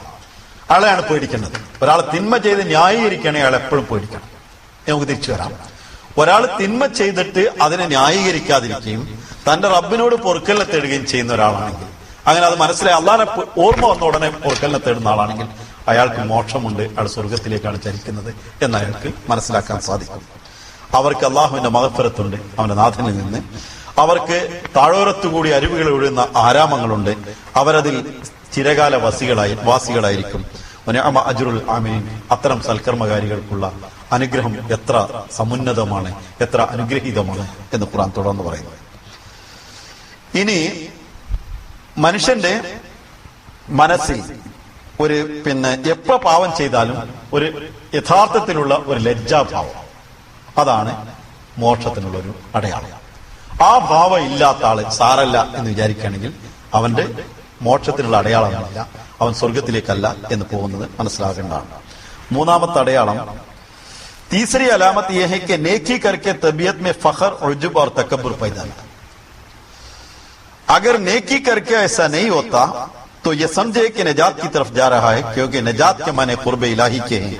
और तकब्बुर और खुद पसंदी तभी पैदा होती है जब इंसान अपने से छोटों में घिरा हुआ हो और अपने से बड़ों के कुर्ब में हो, तो उसके दिल में अपने कामों पर फखर और तकब्बुर नहीं पैदा होता. മനുഷ്യൻ നന്മ ചെയ്തതിനു ശേഷം അവന് ഫഖർ, ഊറ്റം അവന് തോന്നുകയാണ്. ഉജ്ബ്, ഞാൻ ചെയ്തതാണ് ശരി, എനിക്കത് ശരിയായിട്ട് ചെയ്യാൻ പറ്റുള്ളൂ എന്ന അർത്ഥം തോന്നുകയാണ്. ചില ആൾക്കാരാണ് ഞാൻ ചെയ്താണ് ശരി, എനിക്ക് മാത്രമേ അങ്ങനെ ചെയ്യാൻ പറ്റുള്ളൂ എന്നാലോചിക്കുന്ന ആൾക്കാർക്ക്. അങ്ങനെ ഞാൻ ചെയ്തതാണ് ശരി, എനിക്ക് അതിന് സ്വാഭിമാനം, സ്വയം വലിയ ഒരാളായി തീരുന്ന, എനിക്ക് മാത്രം ചെയ്യാൻ കഴിയുന്നതാണെന്ന് തന്റെ കാര്യത്തിൽ സ്വയം സന്തോഷിക്കാൻ ഉജ്ബിന് മസീഹ് അലൈഹി സ്വലാത്തു വസ്സലാം കൊടുത്ത വ്യാഖ്യാനം അപ്നെ കിയെ പർ ഖുശ് ഹോന, താൻ ചെയ്തത് നല്ലതാണെന്ന് സന്തോഷിക്കുക, സ്വയം സന്തോഷിക്കുക. അങ്ങനെ തോന്നുന്നുവെങ്കിൽ, അതല്ല അവന് അഹംഭാവം ഉടലെടുക്കുകയാണെങ്കിൽ, അവൻ നന്മ ചെയ്തിട്ട് ഇങ്ങനെ എന്തെങ്കിലും അവന് കിട്ടിയാൽ അതിന്റെ അർത്ഥം അവൻ മനസ്സിലാക്കേണ്ടത് അവൻ നരകത്തിലേക്കാണ് പോയിക്കൊണ്ടിരിക്കുന്നത്, സ്വർഗത്തിലേക്കല്ല. അവൻ മോക്ഷത്തിലേക്കല്ല പോകുന്നത്, അവിടെ തിരിച്ചാണ് എന്ന് മനസ്സിലാക്കണം. അതിന്റെ ഒരു ലോജിക് കൂടി മുസ്ലിം അത് പറയുന്നുണ്ട്. ലോജിക് എന്താന്ന് വെച്ചാൽ, ഇപ്പൊ നമ്മളെക്കാൾ ചെറിയ ആളുകളുടെ അടുത്താണ് വലിയ ആളാവുക. നമുക്കറിയാം ഇവൻ ചെറിയ ആളാണ്, അതുകൊണ്ട് നമുക്ക് വലിയ ആളാവും. ഒരാള് ഉടുതുണി ഇല്ലാത്ത വന്നുകൊണ്ട് പാന്റും ഷർട്ടും ഒക്കെ ഇട്ട് നന്നായിട്ട് ഡ്രസ് ചെയ്ത് ഒരുത്തന്റെ അടുത്ത് വന്നിട്ട് വലിയ ആളാവില്ല. അപ്പൊ ഒരാൾ വലിയ ആളാവുന്നുണ്ടെങ്കിൽ അതിന്റെ അർത്ഥം എന്താണ്? അവനേക്കാൾ ചെറിയവരെയാണ് അവൻ കണ്ടത്, അവനേക്കാൾ വലിയ അള്ളാഹനെ അവൻ കണ്ടിട്ടില്ല. ഇപ്പൊ ഞാൻ ചെയ്ത് ശരിയായി എന്ന് എനിക്ക് തോന്നുന്നത് അള്ളാഹനെക്കാണ് വലിയ ആളാണ് ഞാന് എന്ന് തോന്നുകയും, അള്ളാഹ് അല്ല എന്റെ മുമ്പിലുള്ളത്, അല്ലെങ്കിൽ അടുത്ത വടിയാണ്, അള്ളാഹു അല്ല എന്റെ മുമ്പിലുള്ള ആൾക്കാരാണ് എന്റെ മുമ്പിലുള്ളത്, അവരൊക്കെയാണ് ഞാൻ വലിയായിട്ടുണ്ടെന്ന് എനിക്ക് സന്തോഷിക്കാം. അപ്പൊ അള്ളാഹുക്ക് വേണ്ടി ചെയ്തിട്ടില്ലല്ലോ. ഒരാളെ മുമ്പില് പിന്നെ ചെയ്തതിൽ അഹംഭാവം നടിച്ചാൽ അതിന്റെ ലോജിക്ക് എന്താണ്? ചെയ്തത് അള്ളാഹ്ക്ക് വേണ്ടിയല്ല, അള്ളാഹ് അവനെക്കാണ് വലുതാണ്, അപ്പൊ അതിനെക്കാണ് വലുതാവാൻ പറ്റൂല. അപ്പൊ സാധാരണ അതിന്റെ താഴെയുള്ള ആൾക്കാരെ കണ്ടിട്ട് താൻ വലിയവനാണെന്ന് നടിച്ചു. അപ്പൊ ചെയ്തത് അള്ളാന്റെ മുമ്പിലായിരുന്നില്ല എന്നതിന് തെളിവാണ് ഒരാൾക്കൊരു ഞാൻ അങ്ങനെ ചെയ്തു എന്ന് തോന്നുകയാണെങ്കിൽ, അവൻ ഊറ്റം നടിക്കുകയാണെങ്കിൽ ചെയ്തത് തന്നെക്കാൾ ചെറിയവന്റെ മുമ്പിലാണ് അവൻ ചെയ്തത്, അല്പത്തരമാണെന്ന് പച്ചി പറയാൻ. അവൻ അള്ളാന്റെ മുമ്പിലല്ല ചെയ്തത്, വലിയവന്റെ മുമ്പിലല്ല ചെയ്തത്, ചെറിയവന്റെ മുമ്പിൽ ചെയ്തുകൊണ്ടാണ് അവൻ വലുതാവാൻ തോന്നിയത് എന്ന കാര്യം അവൻ മനസ്സിലാക്കേണ്ടതാണ്. चौथी अलामत यह है कि रिया, यानी ये ख्वाहिश न हो कि लोगों को दिखाने के लिए कोई काम करे, बस अगर कोई शख्स महज अल्लाह ताला के लिए काम करता है तो समझे कि निजात की तरफ जा रहा है. നാലാമത്തെ അടയാളം ഒരാൾ സ്വർഗത്തിലേക്കാണ് പിന്നെ മോക്ഷത്തിലേക്കാണ് പോകുന്നത് എന്നതിന്റെ നാലാമത്തെ അടയാളം, അവന്റെ കാണിക്കാൻ വേണ്ടി അവനൊന്നും ചെയ്യുകയില്ല. അവൻ പിന്നെ കപടനായിക്കൊണ്ട് ഒന്നും ചെയ്യുകയില്ല, കാപഢ്യത്തോടുകൂടി, അതായത് ജനങ്ങളെ കാണിക്കാൻ വേണ്ടി അവനൊന്നും ചെയ്യുകയില്ല. എന്താണ് കാരണം? അതിന്റെ ലോജിക്ക് മുസ്ലിം റളിയല്ലാഹു പറയാണ്, അവൻ ആരെങ്കിലും ഒന്ന് ചെയ്യുന്നുണ്ടെങ്കിൽ അള്ളാഹിനെ കാണിക്കാനാണെങ്കിൽ അള്ളാഹ് കാണുന്നുണ്ടല്ലോ, അതവൻ കാണിക്കേണ്ട സ്വഭാവമല്ല, അള്ളാഹ് സ്വന്തം കാണും. അതിനേക്കാൾ താഴെയുള്ളവനെ കാണിക്കാൻ വേണ്ടിയിട്ടാണ് കാണിക്കാൻ ചെയ്യുന്നത്. സാധാരണക്കാരനെ കാണിക്കേണ്ട ഗതികേട് വരുന്നതെന്ന് അള്ളാഹിനെ കാണിക്കാൻ ചെയ്യാതിരിക്കുമ്പോഴാണ്. വളരെ കൃത്യമായ ലോജിക്കാണ് മുസ്ലിം റളിയല്ലാഹു പറയുന്നത്. ഹുദൂറിന്റെ വാക്ക് തന്നെ കേൾപ്പിച്ചോട്ടെ. ഹുദൂർ പറയാണ്, क्योंकि निजात उससे होती है खुदा के लिए जो किया जाए और जो काम जिसके लिए किया जाए उसी को दिखाने की ख्वाहिश दिल में होती है. അള്ളാഹുവിന് വേണ്ടിയാണ് ചെയ്യുന്നെങ്കിൽ അള്ളാഹ്ക്ക് കാണിക്കാനുള്ള ആഗ്രഹം ഉണ്ടാവും. സാധാരണക്കാരന് വേണ്ടി ചെയ്താണെങ്കിൽ അവന് കാണിക്കാനുള്ള അതുണ്ടാവും. നാലാളെ കാണുമ്പോൾ വേഗം ചെയ്യുന്നുണ്ടെങ്കിൽ അത് കാണാൻ അള്ളാഹ്ക്കല്ല കാണിക്കേണ്ടത്, ഇവനാണ് കാണിക്കേണ്ടത് എന്നുള്ള ലോജിക്ക് മനസ്സിലാവുന്നു. അതുകൊണ്ടാണ് അങ്ങനെ ചെയ്യുന്നത്. അവൻ നരകത്തേക്ക് പോകില്ല, നരകത്തേക്ക് പോകുള്ളൂ, സ്വർഗത്തേക്ക് പോകില്ല. ആ പോകുന്നത് നരകത്തിലേക്കാണ്. നെക്സ്റ്റ് അടുത്തത് अंजामते अड़यालम, पांचवी अलामत यह कि देखे कि उसके दिल में लोगों की हमदर्दी बढ़ती जा रही है या नहीं. अगर ये तरक्की कर रहे तो समझे कि निजात की तरफ जा रहा है. वजह यह है कि अगर कोई बच्चा मां बाप से जुदा हो तो छोटे बच्चे भी उसको मारने लग जाते हैं और मां बाप के सामने बड़े भी नहीं मार सकते. निजात के माने खुदा ताला के पास जाने के हैं और जूं जूं कोई निजात के करीब होगा खुदा के करीब होता जाएगा और खुदा के दूसरे बंदों को तकलीफ देने की बजाय उससे मोहब्बत का ख्याल उसके दिल में बढ़ता चला जाएगा. അതായത് അഞ്ചാമത്തെ അടയാളം, മനുഷ്യരോട് നന്മ ചെയ്യുവാനുള്ള, അവരോട് സഹാനുഭൂതി കാണിക്കുവാനുള്ള ആഗ്രഹം മനുഷ്യന്റെ മനസ്സിലുണ്ടായിക്കൊണ്ടിരിക്കും. അങ്ങനെ ഉണ്ടാകുന്നുവെങ്കിൽ, ഏത് മനുഷ്യനെ കണ്ടാലും ഏത് ജീവിയെ കണ്ടാലും സഹാനുഭൂതി മനുഷ്യന്റെ മനസ്സിലുണ്ടായിക്കൊണ്ടിരിക്കുന്നുവെങ്കിൽ അവന് അതിന്റെ അർത്ഥം അവൻ സ്വർഗത്തിലേക്കാണ് പോകുന്നത്, അവൻ മോക്ഷത്തിലേക്കാണ് പ്രയാണം ചെയ്യുന്നത്. എന്താണ് അതിന് കാരണം? ലോജിക് ഹുസൂർ പറയുന്നത്, ഒരു പിന്നെ മാതാവിന്റെ അടുത്തല്ല കുട്ടിയെങ്കിൽ ആ കുട്ടിനെ ആരും ദ്രോഹിച്ചെന്ന്. അതേ സമയത്ത് മാതാവിന്റെ അടുത്താണ് കുട്ടിയെങ്കിൽ ആരും അതിനെ കണ്ണുരുട്ടി കാണിക്കാനോ അതിനെ പേടിപ്പിക്കാനോ നിൽക്കില്ല. ഇതേപോലെ ഒരാൾ തന്റെ റബ്ബിന്റെ അടുത്താണ് നിൽക്കുന്നതെങ്കിൽ, ആ റബ്ബിന്റെ അടുത്താണ് ഈ സൃഷ്ടികളും നിൽക്കുന്നത് എന്ന അവബോധം അവനുണ്ടെങ്കിൽ അവനെ കണ്ണുരുട്ടി കാണിക്കലാണ് സഹാനുഭൂതി കാണിക്കാൻ. ഒരു മാതാവിന്റെ അടുത്ത് കാണുന്ന കുട്ടിയോട് മാതാവിനോടുള്ള സ്നേഹം പോലെ തന്നെ കുട്ടിയോട് സ്നേഹം കാണിക്കും, അതിനാരും എതിര് പറയില്ല. ഇതേപോലെ അള്ളാഹുവിന്റെ ദാസരോട് ആരെങ്കിലും സഹാനുഭൂതി കാണിക്കുന്നെങ്കിൽ അവൻ അള്ളാഹിന്റെ അടുത്താണ് ആ ദാസൻ എന്ന് അവൻ തിരിച്ചറിയാത്തതാണ്. നമ്മളുടെ പിന്നെ അള്ളാഹിന്റെ അടുത്തുള്ള ഒരാള് സഹാനുഭൂതി, അത് നേരെ തിരിച്ചു ഒന്നുകൂടെ ഞാനൊന്ന് കൃത്യമായിട്ട് പറയാം. നമ്മുടെ അടുത്ത് ഒരാൾ കഷ്ടപ്പെട്ട് വരുമ്പോൾ നമ്മൾ മനസ്സിലാക്കുന്ന എന്താണ്? എന്റെ റബ്ബാണ് എന്നെ വിശ്വസിച്ചിട്ട് അവനെ പറഞ്ഞയച്ചതെന്ന്. നമ്മളെ മുമ്പിൽ കഷ്ടപ്പെട്ട ഒരുത്തന് വന്ന് നിൽക്കുമ്പോൾ എന്നിലാണ് അള്ളാഹു പ്രതീക്ഷ വെച്ചത്, എന്റെ റബ്ബ് എന്നെ പ്രതീക്ഷിച്ചുകൊണ്ടാണ് ആളെ എന്റെ അടുത്തേക്ക് വിട്ടത് എന്നൊരു തോന്നൽ നമുക്കുണ്ടെങ്കിൽ നമ്മൾ നജാത്തിലേക്ക്, സ്വർഗത്തിലേക്ക്, കാരണം അള്ളാഹ് നമ്മൾ കാണുന്നുണ്ട്. അതേ സമയത്ത് നമ്മൾ അയാൾ പോടാമാട്ട് പോട്ടെ എന്നാണ് കരുതുന്നതെങ്കിൽ നമ്മളയാളെ കാണുന്നില്ല, അള്ളാഹിനെ കാണുന്നില്ല, നമ്മൾ അയാളെ മാത്രമേ കാണുന്നുള്ളൂ. അവനെ ഒരു നല്ല റസൂലുള്ളാഹി എത്ര വരെ പറഞ്ഞോ, ഒരു ചെറിയ കാരക്കട ഒരു കഷ്ണം കയ്യിലുള്ളത് കീറി കൊടുത്തിട്ടാണെങ്കിലും നിങ്ങൾക്ക് ചെയ്യാം. ഒരു നല്ല വാക്ക് പറഞ്ഞിട്ട് ചെയ്യാം, അവന് വേണ്ടി നല്ല പ്രാർത്ഥന ചെയ്തിട്ട് ചെയ്യാം. ഒരിക്കലും ഒരാളെ സമാധാനിപ്പിക്കാനുള്ള ഒന്നുമില്ലാത്തവൻ ദുനിയാവിൽ ആരുമില്ലാന്ന് ഒരു നല്ല പുഞ്ചിരി കാണിച്ചിട്ടെങ്കിലും ചെയ്യാം എന്ന് റസൂൽ തിരുമേനി വിശദീകരിച്ചു. ഏത് കഷ്ടപ്പാട്, നമുക്ക് ഒരാളുടെയും കഷ്ടപ്പാട് തീർക്കാൻ പറ്റാത്ത ആളല്ല. ഒരു ചെറിയ വാക്കുകൊണ്ട് അയാളുടെ മുഴുവൻ വിഷമങ്ങളും തീരും. അതേസമയത്ത് ചെറിയൊരു വാക്കുകൊണ്ട് ഉള്ള വിഷമങ്ങളെ 100 കണക്കിന് ഇരട്ടിയാക്കാനും കഴിയും. അപ്പൊ ആ സഹാനുഭൂതി ഇല്ലാത്ത ഒരാള് സഹജീവികളോട് സഹാനുഭൂതിയോടുകൂടി അനുവർത്തിക്കുവാൻ സാധിക്കാത്ത ഒരാള് അള്ളാഹുവിലേക്കല്ല പോകുന്നത്, നരകത്തിലേക്കാണ് എന്ന് മനസ്സിലാക്കേണ്ടതാണ് മുസ്ലിം എന്ന് പറയുന്നത്. ചട്ടി അലാമത്ത് യേ ഹൈ कि खुदा के काम को अपना काम समझे. ആറാമത്തെ അടയാളം, അള്ളാഹുവിന്റെ എന്ത് പ്രവൃത്തിയാണെങ്കിലും അതെന്റെ പ്രവൃത്തിയാണ് എന്ന് കരുതുക. ഇത് വളരെ ജമാഅത്തിയായ ഖിദ്മത്ത് ചെയ്യുന്ന ആളുകളിൽ പിന്നെ എപ്പോഴും നമ്മളോട് ഒരാൾ എന്തെങ്കിലും ഒന്ന് പറയുമ്പോഴൊക്കെ ഒരു ഇന്നത് ചെയ്യുന്നൊക്കെ പറയുമ്പോൾ നമ്മുടെ മുമ്പിൽ വരേണ്ട ഒരു കാര്യം കൂടിയാണിത്. ഞാൻ അതുകൊണ്ട് വാക്കന്നെ എടുക്കുന്നത്, ഞാൻ ഈ ദീൻ കെ കാം കോ അപ്നാ ഫറസ് സമझे. ദീനിന്റെ പ്രവൃത്തികൾ തന്റെ ഫറലാണ് എന്ന് കരുതുക. दीन का नुकसान होता देखकर उसको इतना ही सदमा हो जितना उसके नुकसान होने पर हो. ദീനിന്റെ എന്തെങ്കിലും ഒരു കാര്യം നഷ്ടപ്പെടുന്നത് കണ്ടാൽ ആ നഷ്ടത്തെ ഒരു നഷ്ടമാണെന്ന് അയാളുടെ മനസ്സിലുള്ള അവബോധം ഉണ്ടാവും. ഒന്നുകൂടെ വിശദീകരിക്കാതെ പെട്ടെന്ന് മനസ്സിലാക്കാനുള്ള പണിയാണ്. ഇങ്ങനത്തെ ആളുകള് ജമാഅത്തിന് ഇപ്പോ ഒരു നഷ്ടം വരുമ്പോഴേ അതിനെക്കുറിച്ച് ഉടനെ തന്നെ ഒരു വലിയ നഷ്ടം ജമാഅത്തിന് വന്നല്ലോ എന്നുള്ളതിൽ കഷ്ടപ്പെടും. അത് ഇന്നാളെ കാരണം വന്നു എന്നല്ല അവിടെ ചർച്ച ചെയ്യാം. ഒരു ഉദാഹരണത്തിലൂടെ മനസ്സിലാക്കാം. ഒരു കുട്ടി തീയിലേക്ക് ചാടി, അല്ലെ മേലെന്ന് ചാടി, അതിന്റെ ഉമ്മ ഇന്നാള് കാരണമാണ് ആ കുട്ടി ചാടിയെന്ന് പറഞ്ഞിട്ട് അവിടെ ഇരിക്കും. ഇന്നാള് കാരണമാണ് കുട്ടി ചാടി, അതിന് നമുക്ക് പ്രശ്നമൊന്നുമില്ല. അതല്ലെങ്കിൽ അങ്ങനെ മേലെ ഞങ്ങൾ നേരത്തെ പറഞ്ഞ ഇന്നാളോട് അവിടെ തീയോ കണ്ടെന്ന് പറഞ്ഞു നോക്കുന്നത് എന്നൊന്നും ചർച്ചയ്ക്കില്ല. ആ കുട്ടിയെ കയറിയെടുക്കും. അതാണ് എന്റെ ഉമ്മന്റെ സഹാനുഭൂതി. ആ ഉമ്മയുടെ ജീവിതം അതാണ്. ഇതേപോലെ ജമാഅത്തിനും അള്ളാഹുവിന്റെ കാര്യത്തിൽ ദീനിന്റെ കാര്യത്തിൽ ഒരു നഷ്ടം സംഭവിച്ചാൽ അതിൽ സന്തോഷം തോന്നുകയാണെങ്കിൽ അവനെ മുസ്ലിം അത് പറഞ്ഞ് നിവിധമായ ഭാഷ മുനാഫിക്കുന്നതാണ്. അവന് നരകത്തിലേക്കുള്ള വഴിയിലാണ് പോകുന്നത്. അതേ സമയത്ത് അത് സ്വർഗമാണ് തോന്നുന്നത്, സ്വർഗത്തിലേക്കാണെങ്കിൽ നഷ്ടം സംഭവിച്ച നഷ്ടം തന്നെയാണ്. അതേപോലെ ദീനിന്റെ എന്ത് കാര്യം കണ്ടാലും അത് എന്റേതാണെന്നാ തോന്നുന്നു, ഞാനാണ് ചെയ്യേണ്ടത്, അതിനൊരിക്കലും വേറൊരാൾക്ക് കൊടുക്കുന്നില്ല. ആ ഒരു നമ്മളിൽ ഉണ്ടാകുമ്പോൾ, ഹദരത്ത് ഖലീഫത്തുൽ മസീഹ് അവ്വൽ റളിയല്ലാഹു തആലയുടെ കാലത്ത്, മസീമോന്റെ കാലത്ത് നടന്ന സംഭവമാണ്. പള്ളിയുടെ മുമ്പിൽ കുറച്ച് പുല്ലും ഇതൊക്കെ ഉണ്ട്.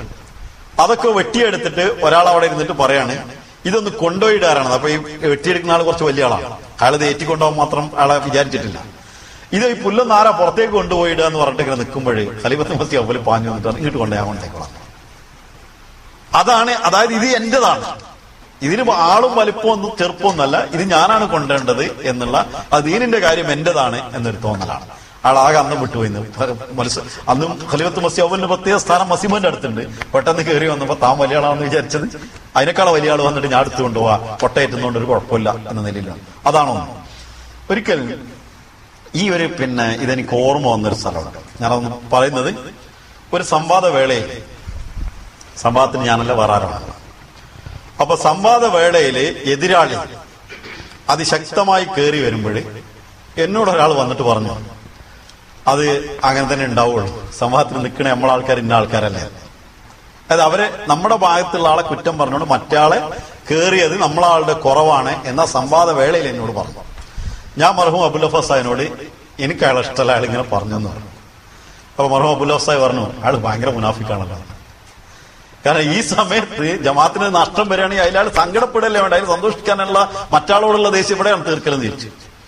അപ്പൊ ഈ ഒരു സ്വഭാവം നമ്മൾ മോക്ഷത്തിലേക്കാണോ നരകത്തിലേക്കാണോ എന്ന് അളന്നു നോക്കാനുള്ളതായതുകൊണ്ടാണ് ഞാൻ അല്പം അവിടെ നിന്ന് വിശദീകരിച്ചത്. ജമാഅത്തിന് നഷ്ടം സംഭവിക്കുന്ന ഏത് സ്ഥലത്തും അതിൽ സന്തോഷം വന്നാൽ ഇതൊരു അളവ് വേറെ ആർക്കും അളക്കല്ലേ, അവനവൻ അളക്കാളാണ്. അളന്നു നോക്കാം, നരകത്തിലേക്ക് ഇത് അത്ര ഞാൻ പോകുന്നുണ്ട്. അവിടെ സങ്കടവും ദുഃഖവും അതിനെ ഒതുക്കുകയും ചെയ്യുന്ന ഒരവസ്ഥ, അതിലൊരിക്കലും ഒരു പരത്തുകയും പ്രശ്നങ്ങൾ ഉണ്ടാക്കാതിരിക്കുകയും ചെയ്യുന്ന ഒരാളെങ്കിൽ അതിന്റെ അർത്ഥം അവൻ അതിൽ അനുഭവിക്കും. അത് വിചാരിച്ച് ജമാഅത്തിന് നഷ്ടമാണ് നടന്നോട്ടെ എന്ന് വിചാരിച്ച് ഉണ്ടായിരിക്കാന്നല്ല, അത് ഉടനെ അത് എന്റെ വീട്ടിൽ നടന്ന നഷ്ടമാണെന്ന് വിചാരിക്കണം. അടുത്തൊരാൾ നമ്മുടെ ജമാഅത്തിന് വലിയ നഷ്ടം സംഭവിക്കുന്നു. ആ നഷ്ടം സംഭവിക്കുമ്പോൾ നമ്മളെന്ന് വിചാരിക്കുന്നത്, കാര്യമില്ല അതിന്റെ ആൾക്കാരല്ലേ നോടക്കട്ടെ, നമ്മളെ മകളെയാണ് അങ്ങനെ നഷ്ടം സംഭവിക്കുന്നത്, ആ കാര്യമില്ല മറ്റേ ഉമ്മ നോയിക്കോട്ടെ എന്ന് വിചാരിക്കണം. അപ്പൊ മകളെ കാണും തന്നെ ഉമ്മനെ കാണാൻ കൂടുതൽ വില ഇല്ലാത്തൊരു സാധനമാണോ ഇതുള്ളത്? അതുകൊണ്ട് ആ സ്ഥലത്ത് നമ്മൾ അതേ വ്യക്തി മസീമോൻ ഒരാൾ ചീത്ത പറയുന്നത്, ആ ചീത്ത പറഞ്ഞോട്ടെ എന്ന് വിചാരിച്ചാൽ നമ്മളെ വാപ്പാനെ ചീത്ത പറയണേ നമ്മൾ കേൾക്കുമോ? അപ്പൊ അവിടെയാണ് യഥാർത്ഥത്തിലുള്ള ആ സ്നേഹം വെളിപ്പെടുന്നത്. അത് വെളിപ്പെടുന്നില്ലെങ്കിൽ അവൻ നരകത്തിലേക്കുള്ള പാത സ്വീകരിച്ചിട്ടുണ്ട്. ഏഴാമത്തെ അടയാളമായി മുസ്ലിം റളിയല്ലാഹു പറയുന്നത് സാത്വി അലാമത്ത് യേ ഹൈ कि उसके लिए मारिफत की खिड़की खोली जाती है और अपने दिल में खुशबुए इत्तिसाल पाता है. ये अंदरूनी एहसास. ഇതിനെ മലയാളത്തിൽ ഞാൻ ട്രാൻസ്ലേറ്റ് ചെയ്ത് എത്രമാത്രം എനിക്ക് മനസ്സിലാവുന്ന എനിക്കറിയില്ല. ഒരു വളരെ സൂക്ഷ്മമായിട്ടുള്ള റൂഹാനി സബ്ജക്റ്റാണ്. മാരിഫത്തിന്റെ വാതിലുകൾ, പിന്നെ ജനവാതിലുകൾ അവന് തുറക്കപ്പെടുന്നു. മാരിഫത്തിന്റെ കിളിവാതിലുകൾ അവന് തുറക്കപ്പെടുന്നു. അതെങ്ങനെയെന്ന് വെച്ചാൽ അത് വളരെ നല്ല രസമുള്ള പ്രയോഗമാണ്. ഒരു ജനവാതിൽ ഇങ്ങോട്ട് തുറക്കുന്നതോടെ കൂടി വെളിച്ചം വരും. നേരം വെളുക്കുമ്പോൾ അതിന് തുറക്കുന്ന കാറ്റും വെളിച്ചം വരും. ഇതേപോലെ നമ്മൾ നന്മ ചെയ്യുമ്പോൾ നമുക്ക് സന്തോഷത്തിന്റെ കാറ്റും വെളിച്ചവും നമുക്ക് ലഭിച്ചുകൊണ്ടിരിക്കും. നമ്മുടെ മനസ്സിന്റെ വാതിൽ തുറന്ന പോലെ ഒരു ആത്മീയ അനുഭൂതി നമുക്ക് അനുഭവപ്പെടും. അതൊരു പ്രത്യേക അനുഭൂതിയാണ്. അങ്ങനെയുള്ള ഒരു അനുഭവം കിട്ടുമ്പോൾ അപ്നെ ദിൽ മേ ഖുശ്ബുയെ ഇത്തിസാൽ പാത്താ ഹൈ, അള്ളാഹുമായിട്ട് അവൻ അടുത്തു വരുന്നു എന്നുള്ള ആ ബന്ധത്തിന്റെ ഒരു സുഗന്ധം അവന് അനുഭവിക്കാൻ സാധിക്കും. നമ്മൾ വാതിൽ തുറക്കുമ്പോൾ പുറത്തുള്ള മുല്ലയുടെയോ മറ്റോ മണം നമ്മളിലേക്ക് അകത്ത് വരുന്നത് പോലെ അവന്റെ മനസ്സിൽ അള്ളാഹുവിനെ കുറിച്ചുള്ള അറിവുകൾ, അള്ളാഹ് ഇങ്ങനെയാണ് എന്നോട് പെരുമാറുന്നത്, അള്ളാഹുവിന്റെ ഒരു സിഫത്ത് ഇങ്ങനെയാണ്, അതല്ലെങ്കിൽ ദീനിയായ ഒരു കാര്യത്തിൽ ഇങ്ങനെയാണ് എന്ന അറിവുകൾ, അഭൗമികമായ അറിവുകൾ കിട്ടുമ്പോൾ അതിലൊരു സുഗന്ധം അവൻ അനുഭവിക്കാൻ സാധിക്കും. തന്റെ റബ്ബിന്റെ സുഗന്ധം അവൻ അനുഭവിക്കാൻ സാധിക്കും. അള്ളാഹുമായുള്ള സന്ധിയുടെ സുഗന്ധം അവൻ അനുഭവിക്കാൻ സാധിക്കുന്നു. ഈ അന്തറൂനി എഹ്സാസ്, ഇത് അകതാരിൽ നടക്കുന്ന ഒരു സെൻസാണ്, ഒരു ഫീലിംഗ് ആണ്, ഒരു അനുഭൂതിയാണ് എന്ന് മുസ്ലിം മതം പറയുന്നത്. ഇതൊരു അടയാളമാണ്. അതിനെ വെച്ചാല് ഒന്നുകൂടെ നിന്ന് പറയേണ്ടതുണ്ട്. അതായത് നമ്മൾക്ക് ഇടയ്ക്കിടയ്ക്ക് ദൈവികമായിട്ടുള്ള അനുഭൂതികൾ, ഒരു സന്തോഷം നമ്മൾ ചെയ്യുന്നത് ഓരോ കാര്യങ്ങളെ കുറിച്ചും അറിവുകൾ ലഭിച്ചുകൊണ്ടിരിക്കുമ്പോൾ നമ്മൾ എത്തേണ്ട സ്ഥലത്തേക്കാണ് നമ്മൾ എത്തിക്കൊണ്ടിരിക്കുന്നത്. ഒരു നമ്മളൊരു സ്ഥലത്തിന്റെ അടുത്തേക്ക് പോകുമ്പോൾ അതിന്റെ ഗന്ധം ലഭിച്ചാൽ, ഒരു പൂവിന്റെ അടുത്തേക്ക് പോകുമ്പോൾ പൂവിന്റെ ഗന്ധം ലഭിക്കുമ്പോൾ, സുഗന്ധം ലഭിക്കുമ്പോൾ അതിന്റെ അടുത്തേക്കാണ് പോകുന്നത് എന്നുള്ള അടുപ്പ് നമുക്ക് ഉണ്ടായിക്കൊണ്ടിരിക്കും. ഇതേപോലെ നല്ല കാര്യങ്ങളിലൂടെ പ്രയാണം ചെയ്യുമ്പോൾ ദൈവികമായ പുതിയ അറിവുകൾ അള്ളാഹു നൽകിക്കൊണ്ടിരിക്കും. അതിന് മറ്റൊരു കാര്യം കൂടിയുള്ളത്, നമ്മൾ ജീവിതത്തിൽ എന്ത്, ഇത് ഭൗതികമായിട്ട് കൂടി നോക്കാം, നമുക്ക് അള്ളാഹ് തന്ന ചില കഴിവുകളുണ്ട്. ആ കഴിവുകൾ അനുസരിച്ചുള്ള പ്രവൃത്തികളാണ് നമ്മൾ ചെയ്യുന്നതെങ്കിൽ അള്ളാഹ് നമുക്ക് തന്നിട്ടുള്ള അന്തർലീനമായിരിക്കുന്ന പല കഴിവുകളും പലർക്കും പലതാണ്. ഒരാൾക്ക് പാട്ടിനാണ് കഴിവെങ്കിൽ ഒരാൾക്ക് പ്രസംഗത്തിനായിരിക്കും കഴിവ്, ഒരാൾക്ക് എഴുത്തിനായിരിക്കും കഴിവ്, ഒരാൾക്ക് മറ്റെന്തെങ്കിലും വിധത്തിലായിരിക്കും ചെയ്യാൻ കഴിവെങ്കിൽ ആ കഴിവുകൾ പ്രയോഗിച്ചുകൊണ്ടിരിക്കുമ്പോൾ അത് അള്ളാഹു ഇഷ്ടപ്പെടുന്നു എന്നതിനുള്ള തെളിവാണ്. അതിനുള്ള സാഹചര്യങ്ങൾ അള്ളാഹു ഒരുക്കിക്കൊണ്ടിരിക്കും. അവൻ അതിനുള്ള അവസരങ്ങൾ ലഭിച്ചുകൊണ്ടിരിക്കും. ഇത് അതാണ് അവന്റെ ആ കിടുക്കി, അവന്റെ തുറന്നു വരുന്ന അവന്റെ അടയാളങ്ങൾ. അവൻ ആ ഭാഗത്തേക്ക് നീങ്ങാനുള്ള കഴിവുകളും അതിനുള്ള സാഹചര്യങ്ങളും അള്ളാഹു അവൻ ഒരുക്കിക്കൊണ്ടിരിക്കും. അത് പുതിയ അറിവുകളിലേക്ക് അവനെ ചെന്നെത്തുകയും ചെയ്യും. ഇത് മനുഷ്യന്റെ സ്വന്തം പ്രകൃതിപരമായിട്ടുള്ള ഒരു ജോലിയാണോ, ഭൗതികമായ ലോകത്ത് തന്നെ അവൻ ചെയ്യുന്നത് അവന്റെ പ്രകൃതത്തിനനുസരിച്ചും അവന്റെ അഭിരുചിക്കനുസരിച്ചുമാണോ എന്ന് അളക്കാനുള്ള ഒരു അളവുകോല് കൂടിയാണ് എന്ന് ഇതിനെക്കുറിച്ച് ശാസ്ത്രീയമായി ഗവേഷകർ പറയുന്നു. അവന് അതിനുള്ള അവസരങ്ങൾ അള്ളാഹു ഖുദറത്തിൽ തന്നെ അത് അവന് ലഭിച്ചുകൊണ്ടിരിക്കുമെന്ന്.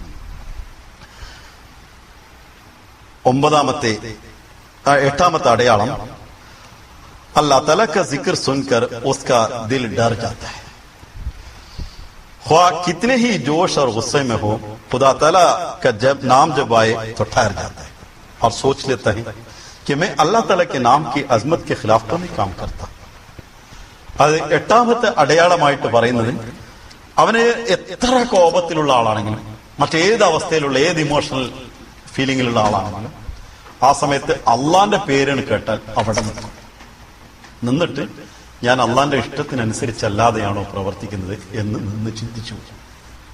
ആ ചിന്ത വരുന്നുവെങ്കിൽ അവൻ സ്വർഗത്തിലേക്കാണ് ചരിച്ചുകൊണ്ടിരിക്കുന്നത്, അവൻ ചരിക്കുന്നത് മോക്ഷത്തിലേക്കാണ് എന്നവൻ മനസ്സിലാവും. അതേസമയത്ത് ഞാൻ കോപം കൊണ്ടാണ് ചെയ്തു, അപ്പ എനിക്ക് ഓർമ്മ വന്നില്ല എന്ന് പറയുന്നതാണ്.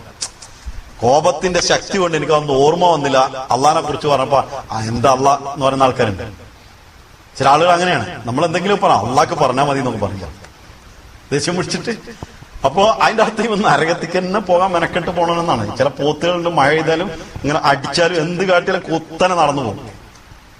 അതേപോലെ നരകത്തിക്ക് തന്നെ മെനക്കെട്ട് നീങ്ങുന്ന ആൾക്കാരാണ് അള്ളാഹ്ക്ക് പറഞ്ഞാൽ മതി, അല്ലെ റസൂലുള്ളാഹിക്ക് പറഞ്ഞാൽ മതി എന്നൊക്കെ പറയുന്നത്. ഈ ഒരു അവസ്ഥ വരുന്നുവെങ്കിൽ അവൻ നരകത്തിലേക്കാണ്. അതല്ല അള്ളാഹ് എന്ന് പറയുന്നവരോട് എല്ലാ ഇമോഷനും പോയി അവിടെ വെച്ച് എന്റെ റബ്ബ് പറയുന്നത് അങ്ങനെയാണ് എന്ന് വിചാരിച്ച് പടച്ചോനെ പേടിച്ച് നിൽക്കുന്ന ആളുകളുണ്ട്. അവര് മോക്ഷത്തിലേക്കാണെന്ന് മുസ്ലിം മതം പറയുന്നത്. नबी अलामत यह है कि अपनी बदियों पर इत्ला मिलने लग जाए. जब इंसान खुदा ताला के करीब होता है तो छोटी छोटी बदियां भी नजर आने लग जाती हैं और साथ ही उनकी दलील भी मालूम हो जाती है. ഒമ്പതാമത്തെ അടയാളം ഒരാള് അള്ളാഹുവിലേക്കാണ് പോകുന്നത് എന്നുള്ള തെളിവ് അവന് അവന്റെ തിന്മകളെ കുറിച്ചുള്ള അറിവ് ലഭിച്ചുകൊണ്ടിരിക്കും. ചില ആൾക്കാരങ്ങനെ തിന്മയാണെന്നാണ് പച്ചത്തെറി പറഞ്ഞിട്ട് ഞങ്ങളെന്ത് ഇങ്ങനെ വർത്തണം എങ്ങനെ അവനത് അറിഞ്ഞിട്ടുണ്ടോ? തെറി പറഞ്ഞ പോലും അറിഞ്ഞിട്ടുണ്ടാവും. അത് അവനവന്റെ തിന്മകളെ കുറിച്ചുള്ള പുതിയ അറിവുകൾ അവന് ലഭിച്ചുകൊണ്ടിരിക്കുക. അത് നമുക്ക് കുട്ടിക്കാലത്ത് നമ്മളൊന്ന് വെച്ചിട്ട് ഇപ്പൊ ഒന്ന് ആലോചിച്ചാൽ നമുക്ക് മനസ്സിലാവും. നമ്മൾ കുട്ടിക്കാലത്ത് വിചാരിച്ചിരുന്ന പല കാര്യങ്ങളും നല്ലതാന്ന് വിചാരിച്ചൊക്കെ തിന്മയാണ്. അതല്ലെങ്കിൽ നമ്മുടെ ഇന്നലെ തന്നെ വരെ നമ്മൾ വിചാരിച്ച കാര്യങ്ങൾ ഇന്ന് തിന്മയാണെന്ന് നമുക്ക് ബോധ്യപ്പെട്ടുകൊണ്ടിരിക്കും. അനുദിനം ഓരോ സമയത്തും നമ്മൾ ചെയ്യുന്ന ഒരേ പ്രവൃത്തി തന്നെ ഇപ്പൊ ഞാൻ നിങ്ങളോട് പ്രസംഗത്തിൽ എന്റെ വാക്കിന്റെ പ്രയോഗങ്ങളിൽ പോലും ഇന്നലെ ഞാനത് നന്മയാന്ന് വിചാരിച്ച ഇന്ന് എനിക്ക് തിന്മയാന്ന് തോന്നുന്നു.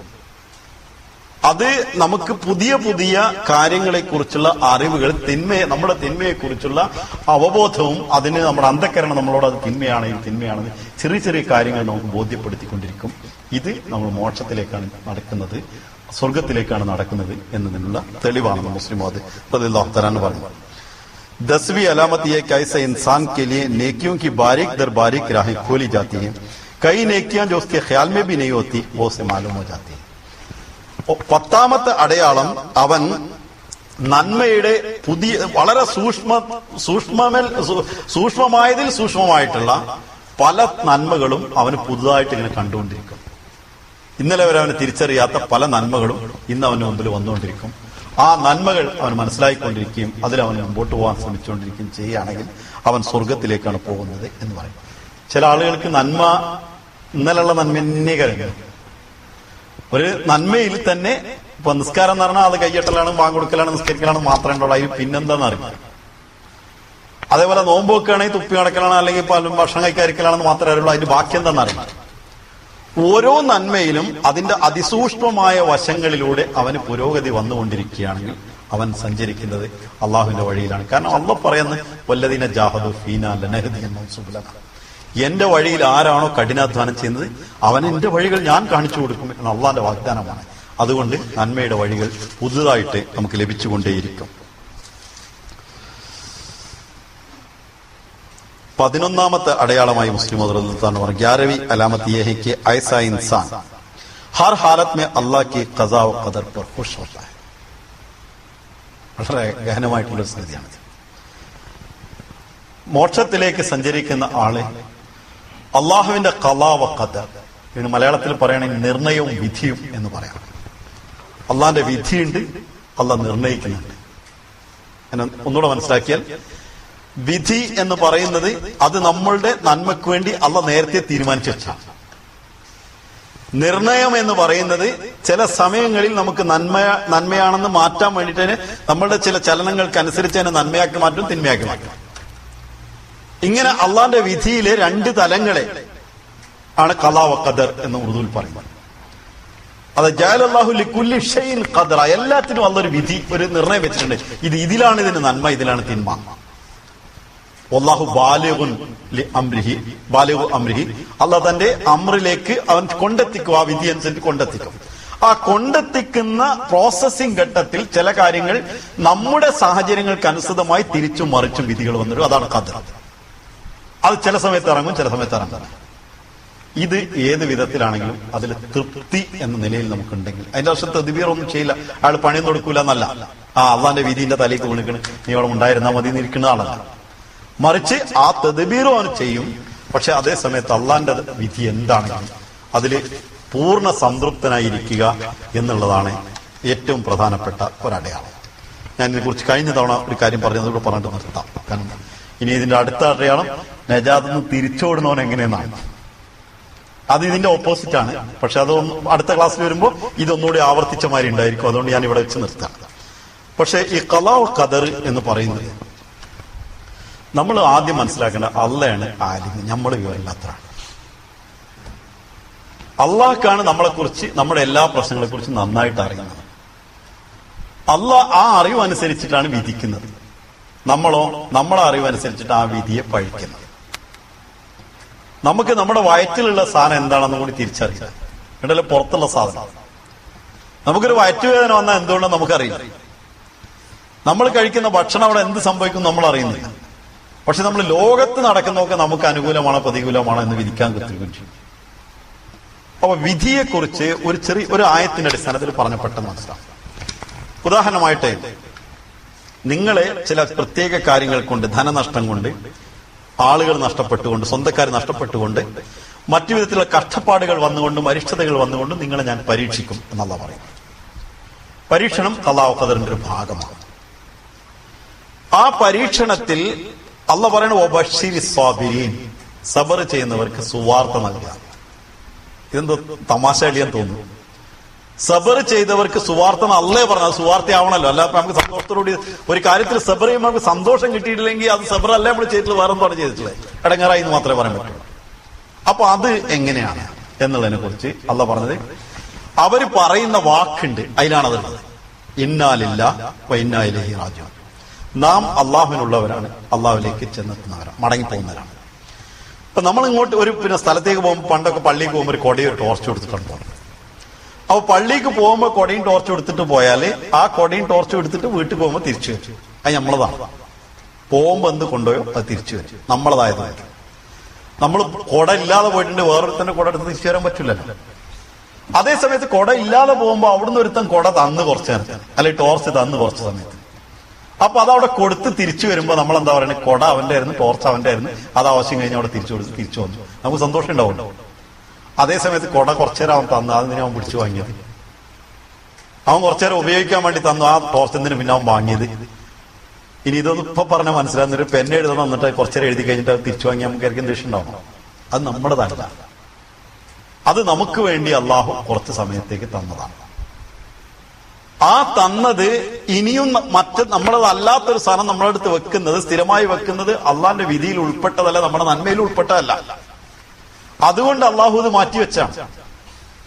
അതിന്റെ എന്താണ് അതിന്റെ കാര്യമെന്ന് നമുക്ക് അറിവില്ല എന്നതുകൊണ്ട് അത് നല്ലതല്ല എന്ന് നമുക്ക് പറയാൻ നിവൃത്തിയില്ല.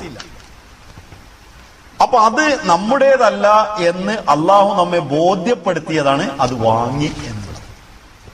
നമുക്കൊന്നും ചെയ്യാൻ പറ്റില്ല, നമ്മുടെതാണെന്ന് പറഞ്ഞിട്ട് നടക്കും. അപ്പൊ ഇഷ്ടപ്പെട്ട ഒരാളെ അള്ളാഹു കൊണ്ട് എടുത്തു കളഞ്ഞാല്, ഭാര്യയോ മക്കളോ കുട്ടികളോ ഒക്കെ ആരുമാവാം, ബന്ധുക്കളാവാം, എടുത്തു കളഞ്ഞാൽ അത് നമ്മളതായിരുന്നു എന്ന് പറയുന്നതിൽ എന്തർത്ഥമുണ്ട്? നമ്മളതല്ല എന്നല്ല അള്ളാഹ് ബോധ്യപ്പെടുത്തിയത്, അത് അള്ളാന്റെ ആയിരുന്നു, അള്ളാഹ് ഇഷ്ടമുള്ള സമയത്ത് എടുത്തു. അത് മനസ്സിലായിക്കഴിഞ്ഞ ആസ് ഇറ്റ് ഈസ്, എന്താണോ ഉള്ളത് അതേപോലെ തന്നെ ഉൾക്കൊള്ളുന്നതിനെയും അക്സെപ്റ്റ് ചെയ്യുന്നതിനുമാണ് സബർ എന്ന് പറയുന്നത്. അതിനെ അംഗീകരിക്കുന്നതിനെയാണ് സബർ എന്ന് പറയുന്നത്. അങ്ങനെ അംഗീകരിച്ചു കഴിഞ്ഞാൽ നമുക്ക് സന്തോഷമല്ലേ ഉള്ളത്, അത്ര സമയം അള്ളാഹ് തന്നല്ലോ എന്ന്, അതാണ് സന്തോഷം. അവിടെ നമ്മൾ കുടുങ്ങിയില്ല, ആ സമയത്ത് അള്ളാഹ് നമുക്ക് തന്നു, അതാണ് നമ്മുടെ സന്തോഷം. ആ സന്തോഷം അവർക്ക് ലഭിക്കുന്നു എങ്ങനെ? നമ്മൾ അള്ളാഹുവിലേക്ക് പോകുമ്പോൾ തിരിച്ചു കൊണ്ടുപോകാൻ പറ്റാത്ത എല്ലാ സാധനവും അള്ളാഹ് എടുത്താൽ നമ്മൾ സന്തോഷിക്കണം. നമുക്ക് ചിലപ്പോൾ ചില കാര്യങ്ങൾ തന്നപ്പോൾ അത് നമുക്ക് ഖലീഫത്തുൽ മസീഹ് അവ്വലിന്റെ ജീവിതത്തിൽ ഒന്ന് മനസ്സിലാക്കാം.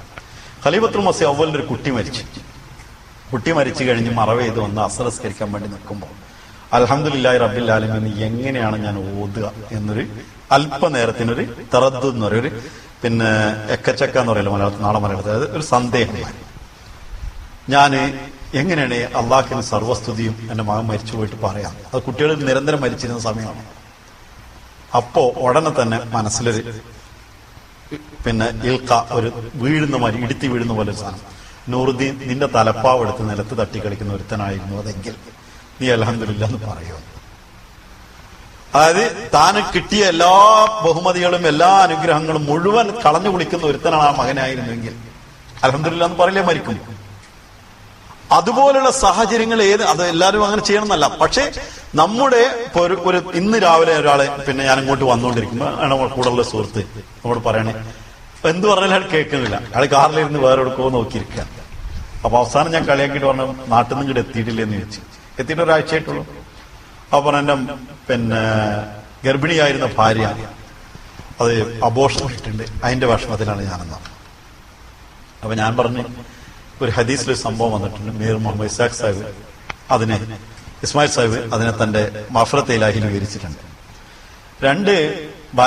ഒരു ഭാര്യ ഭർത്താക്കന്മാര് അള്ളാഹുവിന്റെ തിരുസന്നിധിയിലേക്ക് പോവാൻ അവരെ അമാലുകൾ തൂക്കി വെച്ചതിന് ശേഷം അവരോട് ചോദിക്കുകയാണ്, പിന്നെ നിങ്ങളുടെ ആ മലക്കുകളോട് ചോദിക്കുന്ന അമാല എങ്ങനെ വെച്ചപ്പോ നരകത്തേക്ക് പോകാറാണ്, കൂടുതൽ തിന്മയാണ്.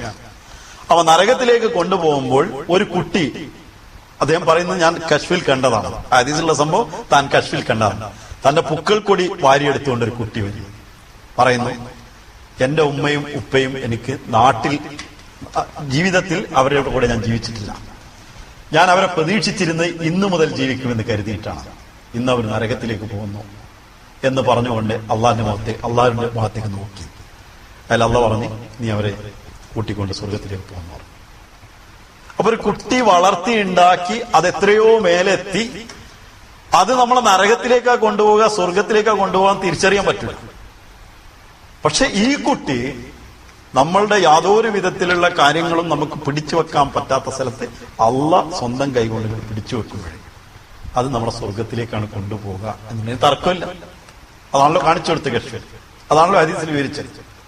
അപ്പൊ ദുഃഖങ്ങൾ നമുക്ക് നമ്മുടെ പരിമിതികളും പരിധികളും ലംഘിച്ചുകൊണ്ട് ഇറങ്ങുന്ന അള്ളാഹുവിന്റെ വിധികളും നിർണയങ്ങളും അതിൽ സംതൃപ്തമാവുക എന്നുള്ളത് അള്ളാഹു നമുക്ക് നൽകുന്ന ഇന്റൻസീവ് കെയർ യൂണിറ്റിലുള്ള ചികിത്സയായിരിക്കും ചിലപ്പോൾ.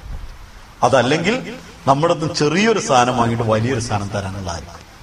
അതുമല്ലെങ്കിൽ നമ്മളെ കൊണ്ട് സ്വന്തം ചെന്നെത്താൻ പറ്റാത്ത സ്ഥലത്തേക്ക് നമ്മെ എത്തിക്കാനുള്ള വഴിയായിരിക്കും. അതാണ് ഖളാ വ ഖദറിലുള്ള സന്തോഷം എന്ന് പറയുന്നത്. അതിൽ തൃപ്തിയായിട്ട് നമുക്ക് ജീവിക്കാൻ കഴിയുമെങ്കിൽ നമ്മൾ മോക്ഷത്തിലേക്കാണ് പോകുന്നത്. ഖളാ വ ഖദറിനെ വിധിയെയും നിർണയങ്ങളെയും പഴിക്കുന്ന സ്വഭാവത്തിലാണെങ്കിൽ നാം പോകുന്നത് നരകത്തിലേക്കാണ്. ഇതാണ് 11ാമത്തെ അടയാളമായി മുസ്ലിം മൗദ് റളിയല്ലാഹു തആല അൻഹു പറഞ്ഞിട്ടുള്ളത്. ബാക്കി ഇൻഷാ അല്ലാഹ് ഇനി അതിന്റെ ബാക്കി ഒരു വശം കൂടിയുള്ളത് അതും തിരിച്ചു പോകുന്ന വഴിയും അത് കിട്ടിയ ആളുകളുടെ ലക്ഷണങ്ങളും ആണ്. അള്ളാഹു നമുക്ക് മോക്ഷത്തിന്റെ വഴിയെ അവലംബിക്കുവാനും അതിന്റെ എല്ലാ സൂക്ഷ്മമായ വഴികളും അള്ളാഹു നമ്മെ അറിയിച്ചുകൊണ്ടിരിക്കുന്ന വിധത്തിൽ ജീവിക്കുവാനുമാണ് ഭാഗ്യം നൽകുമാറാകട്ടെ.